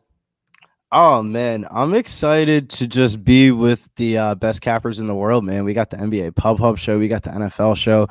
Mills teased it a bit earlier, man. Some Talking Hand stuff is going to be coming out for this upcoming year. It's going to be some crazy shit on the channel. So that's why you got to hit the bell notification and hit the like button. You see the hat right here? Pub Sports Radio. Shouts to Razor Sharp Picks. Cash it. Let's go. That's a beauty. Yeah, that one too. I love it. I love it. There he is getting Bills, Billy Brisbane. And there's his Twitter handle right there in the chat. Follow our man, Billy Brisbane. Prince of the City's just drooling over the possibility of fading the Eagles in the playoffs. Dutch Boy Fresh says Billy knows his NBA too. He's a young killer. Billy Brisbane, again, Jalen Hurts is his best bet over 44.5 rush yards. Goddard, anytime touchdown at plus 200. And Montgomery, anytime touchdown at minus 115. And there's Razor Sharp Picks. Says, nice hat, Billy. Love it, my guy. All right, we move on to our third ranked capper here in NFL Pub Hub. Week 16, he did, I got destroyed last week, and others on the show did as well. But Clint did not, and it helped because he had the Bears money line. Now he went 2-5. My guy Rob Stevenson. Now it's great to see you, Rob. He went 2-5, but he was just down 2 units because he got the big score on the Bears money line. We've had Clint on our show 6 weeks, and he's 14-14. But with an average line at plus money, he's up 1.7 units. And we had to bring him right back because he's third and he's within reach of number 1. Star of the Die Hard MMA podcast. Please welcome to the show, Clint in the house. Clint, what's happening, my man? What's up, Jimmy? How you doing, buddy? I appreciate you bringing me back after last week's debacle. I broke the teaser rules and I trusted the Chargers laying a point spread, and that was kind of the death of me. So I appreciate the chance at redemption. We're happy to have you back. And yes, teasers have been absolutely abysmal on the show thus far, but there's still time. There is still time. And we get started with the Las Vegas Raiders, 8-7, 4-3 on the road at Indianapolis Colts, 9-6, 4-4 at home. We're at Lucas Oil Stadium in Indianapolis, Indiana. A lot of people asking about certain games, and we have every game covered. So if there's a game that hasn't been covered yet, it will get covered before the end of the show. We have Clint here, and then next up we have Babano. So don't worry if there's a game that you want to talk about. But Clint is starting in Raiders, Colts, Lucas Oil Stadium in Indianapolis, Indiana. If I would only just do how I handled the Raiders Colts game this week, just staying off and staring at the line movement, because I did not think that Carson Wentz would be back, but he did come back. And now we have the Colts as big favorites right now. Let's see what we're dealing with now, up to 8.5. So it was at 6.5. It went down to 6 after the Tuesday night show. I came close to moving on the Raiders, and then it went to 7. And you could tell when it went to 7 that Wentz was going to come back. Now it's at 8.5. This total opened up at 45.5. It's now at 46. It is a strange football game. And Clint, you have tweeted out all of your action. Another selfless capper. Clint just wants the greater good for us all to beat the books. And take it away. What is your look here at Colts? And you destroyed a market move. Take it away. Jimmy, I actually want to discuss that market move with you here real quick. In the interest of fairness and for the people, as you said, I just want everybody to cash tickets and win money. I got the Colts first half as -3.5. I got that -125. I usually use DraftKings and BetMGM. Those are my main 2 books that I kind of function on. And what I realized is that market-wide, the Colts were -5.5 when I made that bet. BetMGM was the only book that had not made that move. I think I should get Colts -5.5 for the sake of the show, because that is not a pick that anybody can tail.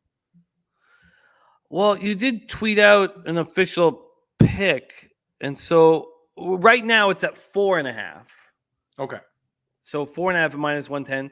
But I'm, so even when you tweeted it out, I did look, and there was 4s on the board. So I did That's look. close enough. No, but you paid the price for it. You paid the -125 juice, and I respect very much. that it made you feel, guilty or something like that. But these are the official rules. You paid the juice at -125. It was available at 4 and 4.5 with less juice. So I consider this a completely valid bet, and Okay. I am not going to switch it off for you, but I respect it. And again, that's why it was at -125.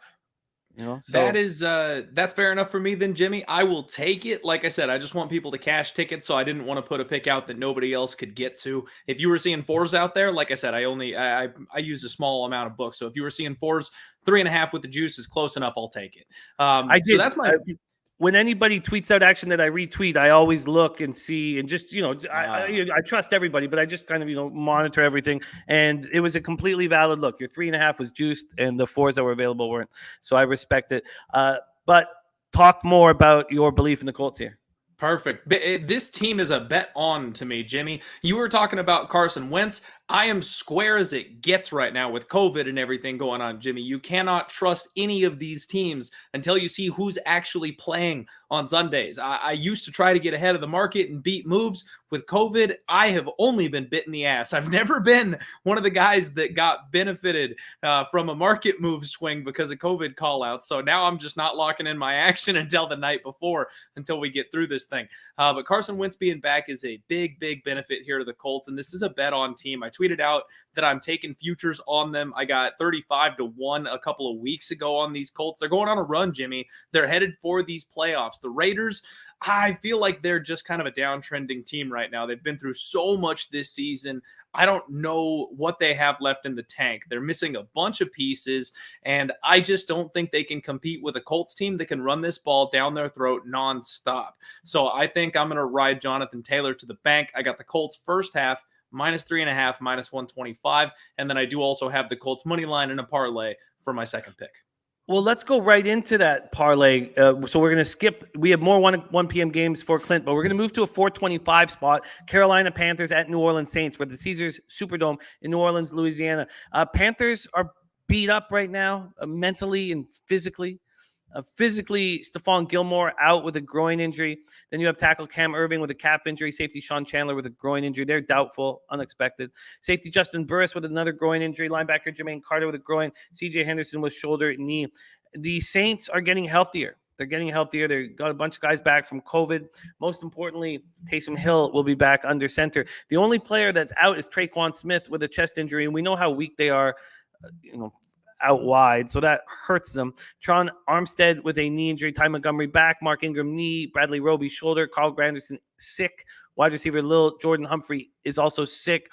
They're all questionable. And you have a parlay and you have a prop for a big score. This is really exciting stuff here. Take it away, Panthers, Saints. So, Jimmy, I think that this is another bet against team in the Panthers. It's that simple. They're 5-10. They're beat up. They're falling apart. They can't score. What do they have to play for at this time? They're just trying to limp out the end of the season here. I don't think they've got anything going for them. The New Orleans Saints, they've got troubles on offense. I'm not a big Taysom Hill believer personally, so I don't really want to trust that -6.5. But the real strength of the Saints team is that defense. You are not scoring on this Saints team. They've proven that the last couple of weeks. They just hold everybody down. And if this is going to be a trade field goals type of situation, I'm going to trust the team that's 7-8. I'm going to trust the team that's healthier. I'm going to trust the team with a half decent quarterback. Oh, and by the way, Carolina Panthers are going to be seeing ghosts again today. I have a feeling because they're bringing back the starter QB for the season, unless I'm mistaken. Basically, Jimmy, I don't think the Panthers have a hope here with this Saints defense playing at the clip that it is right now. So I've got that parlay -135, Colts and Saints money line spots. I like that a lot. And for my player prop, I mentioned that quarterback, Jimmy. I'm taking the Saints special teams and defense to score a touchdown anytime at +500. This is a spot that I am really upset, Jimmy, that I haven't had the balls, the cojones to sit on this show and call out a couple times earlier in the season, because I've tweeted a few of these out and I've hit them. I've hit a couple of defense special teams touchdowns throughout the year this season, but it's mostly been on like Thursday nights and Monday nights, so haven't gotten the points for it here on the Pub Hub. I'm taking the shot today. I just don't think that the Panthers are going to be able to stand up to this Saints defense, and what we see a lot is, especially when, it's a one-score game, it's a 10-point lead. At the end of the game, the bad team is trying to push down the field to make up that space, get a late touchdown in, and they throw an interception. We see it time and time again. That goes back to the house, pick six. I could see that happening all day today, and I know we can only really do like full unit bets, Jimmy, so this isn't going to count for the Pub Hub, but I am sprinkling that first and last TD for the New Orleans Saints, and unless I'm mistaken, that's 30-1 for each of those, because I think that like I mentioned, if the Panthers are trying to push this ball downfield, that pick six to end the game when they're up, let the defense take care of it. That could easily be the last touchdown of the game. So I will be sprinkling on those big time props. And that's the 30-1 is another defense or special teams touchdown for first or last touchdown of the game. Yep. If you look at books, like I said, BetMGM or like DraftKings, they give you the option to place first touchdown scorer and or last touchdown scorer if you choose to. The money line for just the anytime touchdown scorer is +500, 5-1. And then if you select that defense or special teams to be the first touchdown scorer or the last touchdown scorer, let me look for you here. I've got DraftKings up. I can tell you exactly what it is. It is 28-1 for the first touchdown, 28-1 for the last touchdown. Oh, I love it. I love it. Going for the big score, going for the top of the heap, number one spot in the NFL Pub Hub. Let's move on to your next spot, Kansas City Chiefs, Cincinnati Bengals. We've talked a lot about this game.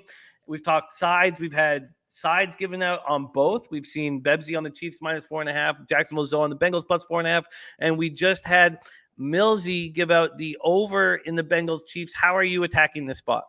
I'm just going to agree with my man Mills, Jimmy. I'm going to go over that 51. I think that is the sweet spot here in this game. I kind of expect the Chiefs to end up winning it, but I've noticed that the Chiefs are a lot like my Vikings, Jimmy. They're in one-score games constantly. I don't want to lay points with the KC Chiefs when they're playing against a good team. This defense has really stepped up recently. They've looked really, really good. But when you look at the teams that they're beating, when you look at who they're holding down, it shows that they're actually kind of middle of the road. They're not an elite defense. They're a good defense. The Bengals have a high-powered offense. They're going to be able to move the ball. They're going to be able to score on the Kansas City Chiefs. And the Bengals defense, it's abysmal, Jimmy. They're in shootouts every single time they play a solid opponent. I expect Patrick Mahomes to get some today. I think he's going to be able to run, throw that ball wherever he wants to. And actually, I think his main target is going to be Travis Kelce, which, by the way, Jimmy, I need to make an addition here because I am going to take Travis Kelce anytime touchdown to go with this over that I'm sitting on here because Kelsey's going to eat today, Jimmy. He's going to have himself a day. And I think you can get him at even money over here on DraftKings right now, +100 for an anytime touchdown for Travis Kelce. Let's lock that in for you. Travis Kelce, anytime touchdown at +100. Let's keep rolling. We move back to Jacksonville Jaguars, New England Patriots, and this is a spot I want you to take it away here that also Zoe is on, and I'm very close to tailing both of you guys, and it pops off here in 31 minutes. Take it away, Jaguars, Patriots. I'll keep it short, Jimmy. Under 41.5. I got that at -110. I don't see how the Jacksonville Jaguars score. I listened to Zoe. I know these Jags are his team. I love the man. I respect his opinion on his home team. He knows what's up. They're not scoring today. We're going to see New England Patriots get a lead, sit on that lead, ground and pound the ball, and run this thing into the dirt, get out of Dodge, stay healthy. I don't think we get over 41 points simply because it's going to be all Patriots all day, and they're going to keep this ball on the ground. So I like the under 41. The under 41. You got under 41.5. You got the hook. I got the hook. And I believe that hook is still available. Oh, wow. It's moved to 42 in offshore that we don't really talk about. Remo says Pats are 17.5 point favorites now. And very quickly, Gary Vaughn asking about, should he move on a spot with the Jalen Hurts prop at 48.5 instead of the 44.5 that was tweeted out last night. That was available last night. And it's so hard to do. But if you make it 100% of the time when the line is moved and you're getting if you just let it go 100% of the time, that will work for you. This is all about implied probability. And when other cappers are getting 4 yards better on a player prop or a point or a 1.5 or a half point better on a side or a total, if you can have the discipline to just let those go all the time, it will help you in the long run. I promise you that. Let's move on, Clint. And then I struggle with it too. Look, I struggle with it too. So I'm also saying it for myself to hear it. Let's move on to Rams Ravens here. We've seen both sides of the coin because I'm already on the Ravens and I got a terrible line earlier in the week expecting Lamar Jackson to be back. Then we had Mr. Gogster back the Rams, and I was thinking of doubling up here with the new line on the Ravens. And what is it right now? We're sitting at 7. It's moved to 7 now. My goodness, take it away here. Rams, Ravens. Double down, Jimmy. We're going on the Ravens. I tweeted this bad boy out at +6. I should have expected the public to be coming in on the Rams. They don't understand the greatness of Tyler Huntley, Jimmy. They don't seem to comprehend how good Tyler Huntley actually is. This Rams team, man, Jimmy, I don't want to call them fraudulent, but they're not winning this thing. They're not taking home the Super Bowl this year. They've got Cooper Kupp. He is incredible. He's going to do work. He will get his today. I've never been sold on OBJ. He goes everywhere and has a pop for a game or two, and then he settles back into that role of being a cancer for the team. I think he's probably going to make a couple of big plays, be explosive, and then he's going to go right back to being the guy that we know him to be. So yeah, maybe he gets a long bomb today. Maybe he gets a touchdown today, but he's not the same guy as Woods was. He's not that guy in the locker room that's picking this team up and really pushing them the right direction, making them feel good about themselves. So I'm not a believer in OBJ. I'm not a believer in this Rams team. They've got that high-powered offense, and a lot of that has been banking on Sony Michel running the ball to open up the passing game. You don't run on these Ravens, Jimmy. I know the defense has had some problems, but that run defense is where they are stout. That's where they're strong. They're going to be able to hold that line of scrimmage. They're going to be able to stop the run game, and they will give up some passing yards, but they've got an offense of their own, and Huntley is a damn good quarterback. I will take that +6. And I also, Jimmy, give me the money line. I'm going to pull the same move here that I did with the Bears. These Ravens are a playoff team. They want that Super Bowl. They're trying to stay in it until Lamar Jackson comes back. And I think today is the day that they get back on the horse. Let's go Ravens. Give me that +6. Give me that money line. I see +232. I see +232. I wonder if Circa can beat that. That's a big ballsy bet, man. That's a big ballsy bet. A +258 at Circa. I'm seeing +260 at DraftKings. Oh, wow. Okay, well, let's give you that. Let's go.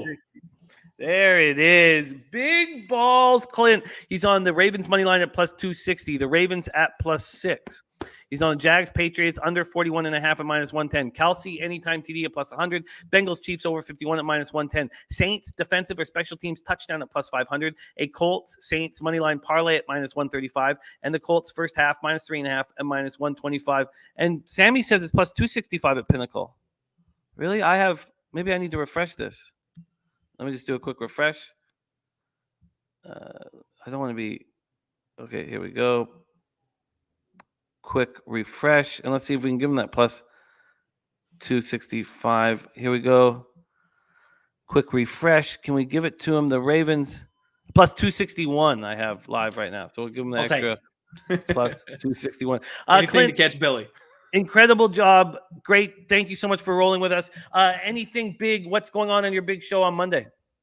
You know what, Jimmy? I am on one more day off.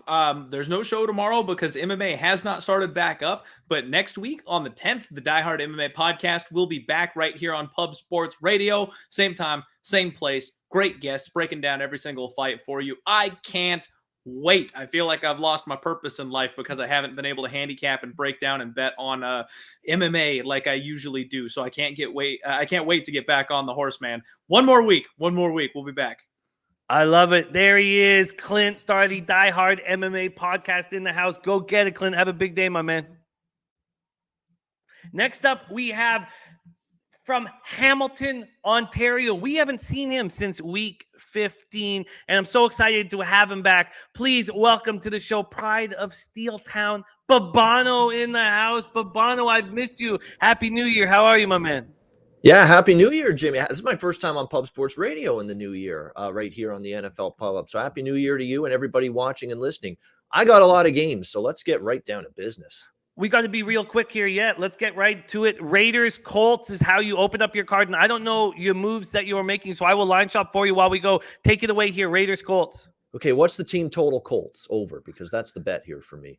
The Colts, I always find that Pinnacle gives us the best numbers in that regard. So let's just see what they are hanging here and compare it. The team total for the Colts right now is at 26.5, but it's juiced quite heavily at -129. I can keep shopping. That's good. I'll take that.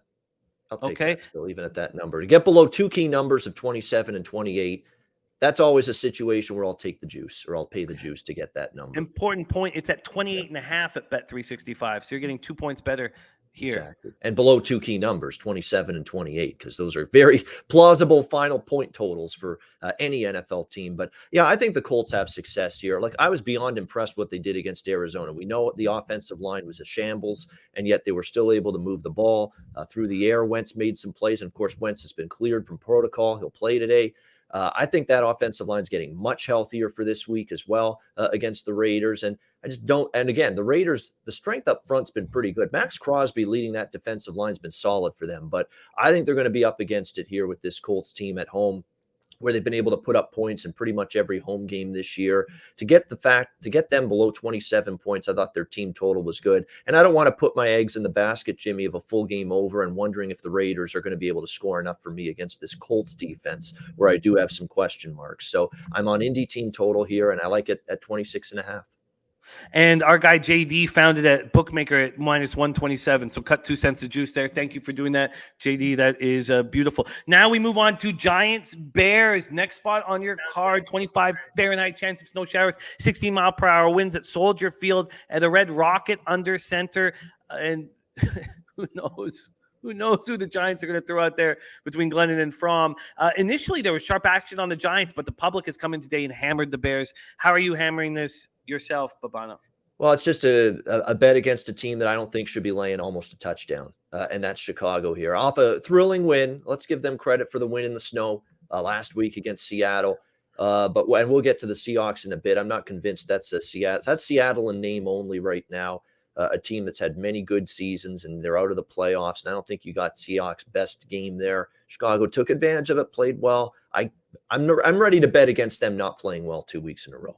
Simple as that. And by the way, they're laying almost a touchdown here in this game. Now, are there concerns for the Giants? Yeah. A Jake Fromm, Mike Glennon quarterback rotation is terrifying. There's no question about that. This was an offense that was beyond pathetic last week in that performance, and you wonder if it's going to be any better. I know Andy Dalton's back at quarterback for the Bears, but we're still talking about an offensive line that's got issues. Say what you will, the Giants' defense has battled. The Giants' defense has hung in there in games this year, and they've had to play some pretty good offenses in recent weeks. Dallas, they played some decent offenses. This is going to be a step down from them. And if you look at recent Giants-Bears matchups, we've seen, 4-point victory for the Bears, 5-point victory for the Bears. We have not seen evidence of the Bears blowing out the New York Giants. These are two bad teams. But the one rule is when it's two bad teams, taking the points isn't always the worst thing to do. I just don't trust the Bears one bit here off last week's win in Seattle, returning home, now laying almost a touchdown. Whereas I think the Giants, there's definitely value in this line, apparently, according to my numbers. So yeah, hold your nose, but I got to take the Giants at this number. I took the Giants in my pools, but I didn't have the balls to bet the Giants. I respect that you did. And great news, Pinnacle has moved it to 7. Giants +7 at -115. That's great. All right, let's keep. You got it locked in. Giants +7 -115. Let's keep rolling. Pace is working. Tampa Bay Buccaneers at New York Jets. We had some cappers who missed our earlier breakdown on the Tampa Bay Buccaneers, New York Jets, because Bebsie did get a nice number on the Buccaneers at -12. How are you attacking this spot? MetLife Stadium, 56 Fahrenheit, cloudy, 9 miles per hour. Yeah, this one, I don't know if I'm going to go ahead with official plays. We've just seen so much line movement. I mean, I got Bucks first half, Bucks full game. I've got over 45.5, and now I'm seeing 47.5. So we've really seen some. And by the way, Mike Evans is in for the Tampa Bay Buccaneers. I really think that's played a part in the Tampa money. It's played a part in the over money here in this game. I've got Bucks -7 first half, Bucks -13. Full game, and I've got the full game over 45.5 in this game. I think Tampa Bay is good for the 30s here.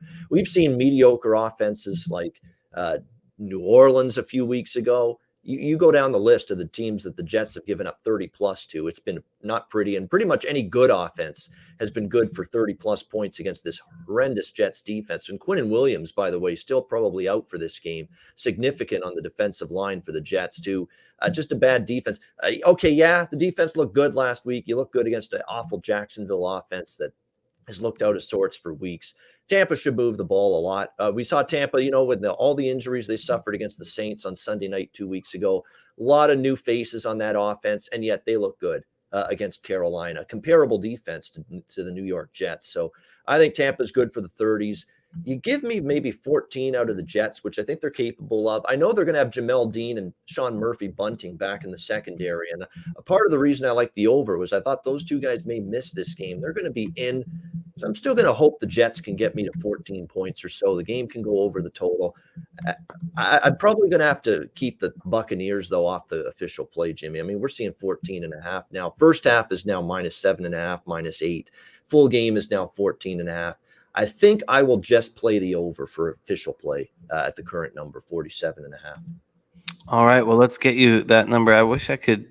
Let me see if I can find you a better one, 47.5 minus 108 there. And I've been riding these Jets games over the total. I mean, it's been one of the best bets I've made all year, is just riding New York Jet games over the total. They're totaled lower for some reason when their defense has just been beyond bad for much of the year. Over 47.5 at minus 108 at Pinnacle. It has moved to 48 at different books. You are locked in. Let's move on to Chiefs Bengals, Paul Brown Stadium, 35 Fahrenheit, cloudy, 13 miles per hour. Take it away, Babano. Big game. Yeah, this is an over for me, 51. I think this is pretty popular from what I've seen. I've seen a lot of people I've talked to, a lot of people on Twitter liking the over and points in this Bengals and Chiefs game.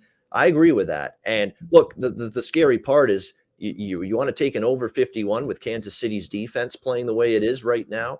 But I think with what we're seeing from the Bengals is we're seeing an offense growing in confidence by the week. I've been impressed with Joe Burrow, certainly. Now, last week he's playing against a G League, I guess, for secondary, if you will, for the Baltimore Ravens, if I use an NBA term. But nevertheless, it was a great performance. They've got the balance to run the ball, to throw the ball. They've got incredible weapons. I think the O-line for the Bengals is the unit that's improved on this football team as the season's gone on. And they're going to have to be good today. This is kind of a bet on trusting the O-line for Cincinnati, because they're going to have to go against the Chiefs defensive front that's been really wreaking some serious havoc in recent games. But I think the Bengals can still move the ball here, especially with this game being at home. Cincinnati's defense is still the question here, Jimmy. I mean, I know they put up a ton of points last week against Baltimore, and they did a pretty decent job defensively, but there were still drives in that game where Josh Johnson, who's just making an emergency start for Baltimore, is moving the ball up and down against Cincinnati. That worries me here against Patrick Mahomes and this offense, which is starting to really rev up that engine again for the Chiefs. So I think this is a pretty exciting game, a lot of points. I'm torn on the side. I'm reluctant to fade this Kansas City team and step in their way right now with how terrific they've looked. But still, there's something about getting that home dog price of Cincinnati that's also intriguing to me. That's why I stayed off the side. I'm just looking for points in this game. Well, it's dropped. It's dropped a full point now at Circa. It's at 50. So I got you an over 50 at minus 109 available right now at Circa. There are 50.5s. Pinnacle's kept it at 51, which is interesting. But You're getting the over 50 at minus 109. Harold Williams got it at 50.5. Let's keep rolling. Dolphins, Titans, we're 16 minutes till kickoff, and I would like to add a couple bets. So let's keep rolling here. Dolphins, Titans, rain and then snow expected in Nashville today. How are you attacking this spot? I told you, Jimmy, with all the games and the time crunch, I was bringing my track shoes on today. We're going to go through these games rapid fire. We're doing that. I'm on the Titans here, -3. In fact, you'll see on Twitter, I posted that on my Twitter card today. This is just, not exactly buying the Dolphins win streak fully. And you know the reasons why. It's who they've played. They've played the likes of Joe Flacco and Mike Glennon and Davis Mills and all these bottom tier teams and quarterbacks during this stretch. And look, they're playing good football. Don't get me wrong. All you can do is play the teams and quarterbacks on your schedule. But in terms of recent teams and quarterbacks on the Dolphins schedule, it's been about as light and as patsy as it could possibly be. And then, of course, the New Orleans Saints, who basically are fielding barely enough players to field a team on Monday Night Football, and Ian Book making his first ever start at quarterback. They've perfect situation for them. I'm surprised this number's held where it is, -3 all week on Tennessee. What is their concern that Julio Jones isn't playing? This guy's been on every injury report every week known to man for the last 4 years. So I don't know why we're making a big deal of that. I still trust, Westbrook Akine can step up. Chester Rogers can step up. They've still got A.J. Brown. There's still weapons for Tannehill.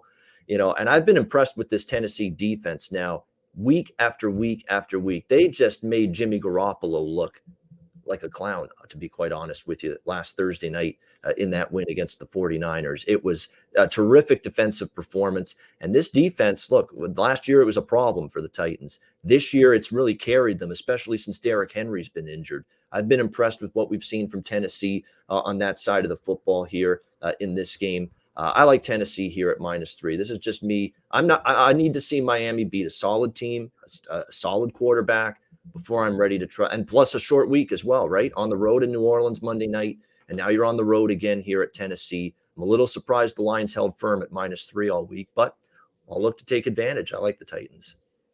-3 at minus 109. And yeah, Julio Jones out with COVID, so he won't be in the lineup, but they're used to that, and AJ Brown's been an absolute monster of late. This did open at 3.5. So on Tuesday, a lot of guys moved on the Dolphins at 3.5, and the Dolphins still have the sharp cash. 60,387 tickets, 41% of the tickets, 88% of the cash right now. But I get it. And Jacksonville Zoe did the same thing as you. Took the Titans -3. Let's keep rolling. Rams, Ravens, take it away. Yeah, this is over for me. 46.5. Baltimore overs have been wash, rinse, repeat betting for me the last few weeks. They don't have a secondary that's NFL caliber right now. It's Marlon Humphrey. Of course, Marcus Peters all year has been out. Jimmy Smith's been battling injury. Averett may not play here today either. So, I mean, the secondary is just ravaged for the Baltimore Ravens. And now the Rams with Matthew Stafford, who, I'll be honest, I'm concerned with the rising number of interceptions, Jimmy, with Stafford lately. Like forcing footballs into places he shouldn't, trying to do a little bit too much. He shouldn't have to worry about that, because if Odell Beckham Jr. and Cooper Kupp cannot get space and separation from these horrendous D-backs for the Baltimore Ravens today, there's something wrong. I mean, everybody's been going, wide open, receivers running all the way wide open down the field for Cincinnati last week, Green Bay the week before that. Against this Baltimore secondary. And this is not the kind of team you want to play when you've got issues in the secondary. Simple as that. And I think the Rams are probably going to it's probably going to be an aerial assault, I would think, for them in this game. However, I think Baltimore can put up points. I think people are sleeping on Tyler Huntley and his ability to play. I really do. I mean, I was impressed in the Green Bay game with how he performed in that one. I think he's capable here, and I still think the Rams defense, the one thing about the Rams defense, great up front, Donald and Floyd manning that D-line, but boy, if you can get a mobile quarterback that can sort of disrupt and get away from that big pass rush up front, that's when you can do some damage against this defensive scheme of the LA Rams. So I think Huntley's able to do that, and I think Baltimore can score some points. I like the over, and I'll just make a point from a side perspective. I'd be careful laying 7 with the Rams now in this game. I understand that this is a huge, huge problem, their passing game against this depleted Ravens secondary. But for Baltimore, this is kind of like a salvage your season game for them, like a save your season game at home. John Harbaugh's Ravens teams have been pretty good at home over the years, straight up and against the spread. I think now that it's 7, this won't be an official play, but I'm going to bite off a little bit Baltimore here at +7. This is a save your season game. This is an important game for them at 8-7. And I don't think they're just going to go quietly into the night. I think they've got one punch left in them to throw and can keep this game relatively competitive. You worry like hell about the secondary, but I think you get Baltimore playing their guts out today to try to keep their season afloat. I agree. I absolutely agree. And I just bet them at +7 at -110. I just bet the Ravens, and I'm very close to betting the Cardinals right now as well at +6.5. But I just bet the Ravens at +7. By the way, you guys, the team total on Jacksonville keeps dropping. It's now at 10.5 at Bet365. 13.5. A lot of guys got in. It was 12.5 this morning, and I was like, now it's at 10.5. I am going to move on the under 41.5, though. I'm going to add that to my card. We got to speed up. We have 10 minutes till kickoff, so let's try to do it under like 90 seconds or so. Cardinals, Cowboys. I can't wait to hear your take here because I just talked about wanting to press the button on the Cardinals. Should I? Yeah, you know what? Just to confirm on the last game. Yeah, it's just the over for official play. Just to lean over to the 47 to +103. There you go. You got it. This one, I'm on a double up here over the total. I believe 52, I think, is probably the best we can get right now with it. And I'm on Arizona, Jimmy. I'm going down with the ship here with Arizona. I've loved Arizona all season. I took them against the Colts last week. They did me wrong. I'm coming back to them here because now we're getting almost a touchdown. I don't like taking inflated numbers. Obviously this has now gone through the roof on Dallas after they played the perfect game against Washington. It was the perfect game. Offense, defense, even a block punt on special teams for a touchdown. It was a perfect game. I don't like betting on teams laying an inflated number when they play a flawless game. Pristine game. No mistakes, nothing. It was just perfect. A lot of times it's tough to duplicate that. And Dallas has been turning the ball over, forcing turnovers left and right on defense. If Arizona can, I hope they don't turn it over. If they don't, You can still move the ball on Dallas's defense. I'm convinced of that. It's going to be important for Rodney Hudson being back is significant. I think that's what gives Arizona some hope offensively here. He's a Pro Bowl center. He's been missing the last couple games. Having him back is going to be huge for this Arizona offensive line here today. And I'm convinced you're getting a value number here with Arizona because, look, nobody wants Arizona. People have thrown them in the garbage can after these last few weeks, and everybody's loving Dallas now, singing their praises, pumping their tires as NFC contenders, as Super Bowl contenders. This is the ultimate classic NFL situation where you buy low and you sell high. I'm on the Cardinals and the over here. I like it. We're getting you an over 52 at -110. That's available at Circa. A lot of 52.5s on the board. We got you the 52. Cardinals plus 6.5 at -110. I just pressed the button. So I'm in there with you. Let's go. Let's go. We're 8 minutes. Come on, Arizona. Come on. Just compete. You don't even have to win. Compete.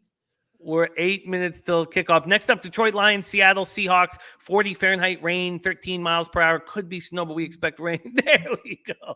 There we go. There. Now we're getting a little better.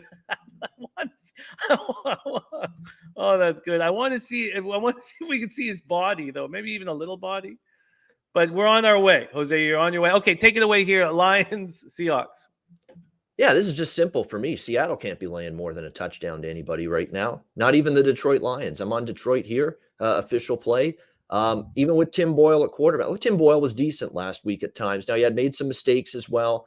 And the red zone offense, look, Detroit beats Atlanta last week if the red zone offense is any better than it was. But they just completely could not put the ball in the end zone when they were inside the 20. They had a couple turnovers inside the red zone. That's got to clean itself up. But, for a team like Seattle with the veteran quarterback, Russell Wilson, the veteran head coach, Pete Carroll, who may not even be back next year, you just get that sense that this is kind of a team going through the motions. It certainly looked like it last week against the Chicago Bears, losing to them. Detroit continues to fight hard every week. Defense digs in. They made some defensive stops. They forced some turnovers. They haven't given up. They've played hard every single week for Dan Campbell. Amon-Ra St. Brown has really perked up too. I give him credit because they have not got a great receiving core, but he's played great lately. They lost Hawkinson, the great tight end, to injury as well. He stepped up for the Lions. I think Detroit keeps this one competitive here. I just don't trust Seattle in this kind of price range right now with a team. Not these teams that have had years and years of success, and now they're out of the playoffs for the first time in forever. Those aren't teams I'm looking to lay more than a touchdown with. Look, you know what? And the people hammering the Seahawks right now, this is the first time where you've benefited from market moves coming on late. You're getting Lions plus 8.5 at -102. Also, no VIG over at Pinnacle. Last spot on the board for you: Vikings, Packers. Fascinating spot. No Kirk Cousins, and the market moving very quickly towards the Packers and unders with Minnesota. Take it away here, Babano. Last game on the card. 6 minutes till kickoff. Yeah, this one, I'm going to make it official I like the over with Cousins. So the question is, are you going to abort with Sean Mannion now slated to be the starting quarterback? Well, now you're getting a better number because of that too. 41.5, 42, is what I'm seeing with the total right now. So I'm going to stick with the over here. Green Bay, I think offensively, they'll be fine. I think that you're going to see them having that. And I think they're going to get Randall Cobb as well back at receiver for this game tonight, the Packers. So they're going to be all just about full bore here. This Minnesota defense continues to underwhelm in my mind. You saw what the Rams did against them last week, moving the football with success. Total now in the low 40s. Can you get anything offensively out of the Vikings? I think you can, because I've still got questions about Green Bay's defense, which has sprung a few leaks the last few weeks, where the run defense continues to be that area of concern. I'm convinced that if they keep running Nick Chubb and not abandon ship Cleveland, could have been a different result for the Browns last week on Christmas Day. They didn't run it enough as far as I'm concerned. I think Minnesota will, especially now with Mannion at quarterback, and I think they'll have some success running the ball. And for the Vikings, this is save your season. So if this is, let's say it's 37, let's say it's 28-10 in the fourth quarter, and Minnesota's got the ball, and I need a touchdown for the over. They're going for it. This is a must game for Minnesota. There's no packing it in. There's no tomorrow for them. So you might get late garbage points if I need it for this game to go over. So give me the over here in this one on Sunday Night Football.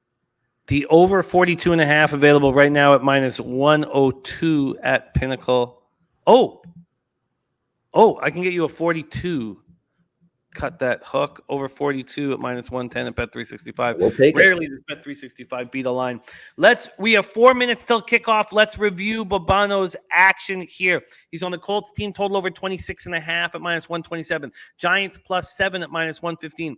Over 47.5 in Tampa, New York Jets at minus 108. In Chiefs Bengals over 50 at minus 109. In Dolphins Titans -3 at minus 109. Rams Ravens, he's on the over 47 at plus 103. In Cardinals Cowboys on the over 52 at minus 110, and the Cardinals +6.5 at minus 110. Then he's on the Lions +8.5 at minus 102, and the over 42 at minus 110 in Vikings Packers. Does that all sound right, my guy? That's all. And I've got other bets, but they're not as strong, so no need to talk about them. I love it, Babano. Happy New Year, my guy. We are 3 minutes away from kickoff here, and we've had 7 cappers on the show giving us their best bets, their sides, totals, player props. Babano, go get that cash. Follow our man Babano on Twitter at Babano, and you can catch him Monday to Friday at 4 p.m. Eastern, hosting the NBA Pub Hub show. Babano, thank you for sharing your hard work with us, my man. Good luck. Go get that cash. Any last words for the great capper supporting the show? No, just always good to be with you, Jimmy, on the NFL Pub Up. I'm here any Sunday you need me the rest of the season now that CFL and all that stuff's done, and the Sundays are a lot more available now. So happy to join you anytime. Good luck to you, Jimmy. Good luck to everyone watching as well. Let's cash today. Let's cash. What a great, great group of cappers. And I did just add my bets 9, 10, and 11. Cardinals +6.5, Ravens +7, and the under 41.5 in Jacksonville, New England. Interesting to see that total go from for Jacksonville Jaguars from 13.5 down to 12.5. That was available last night and this morning, down to 10.5. Yet the full game total hasn't changed. So that's what I moved on. Prince of the City, Ken Mizrahi, my guy Harold Williams, Robert Land, Ick Schnizzle, Ohio's finest. What a great, great group. We had Jalen rolling with us. C. Dan says, I love Detroit today. Man, they're hammering the Seahawks right now. This last couple of weeks, I'm just getting killed with the market moves, man. Just no need to get in early. Just understand. I got to understand better what teams are going to get hammered late. And just wait. Paco Healy, Christopher Comatini, Sterling Gentry says Bills win by 14+. What a great, great group, you guys. Happy New Year. For show 94 in the house. Brooklyn Funk Project, my guy Pete. There's B-Ball 619, Ricky Levine, Arthur Meade Jr. Man, you guys inspire us. You make us want to work harder, try harder, fight more, and do whatever it takes to cash. And we love you. Pub Sports Radio 2022. We have a giant year ahead of us. Hope you're going to party with us in San Antonio. But most importantly, let's get paid right now on behalf of my producer who does such a great job, Jose Bouquet, and our leader, Jeff Slaughter, and everybody at Pub Sports Radio. Thank you for watching. Now it's time to have a giant week 17. Let's fucking go!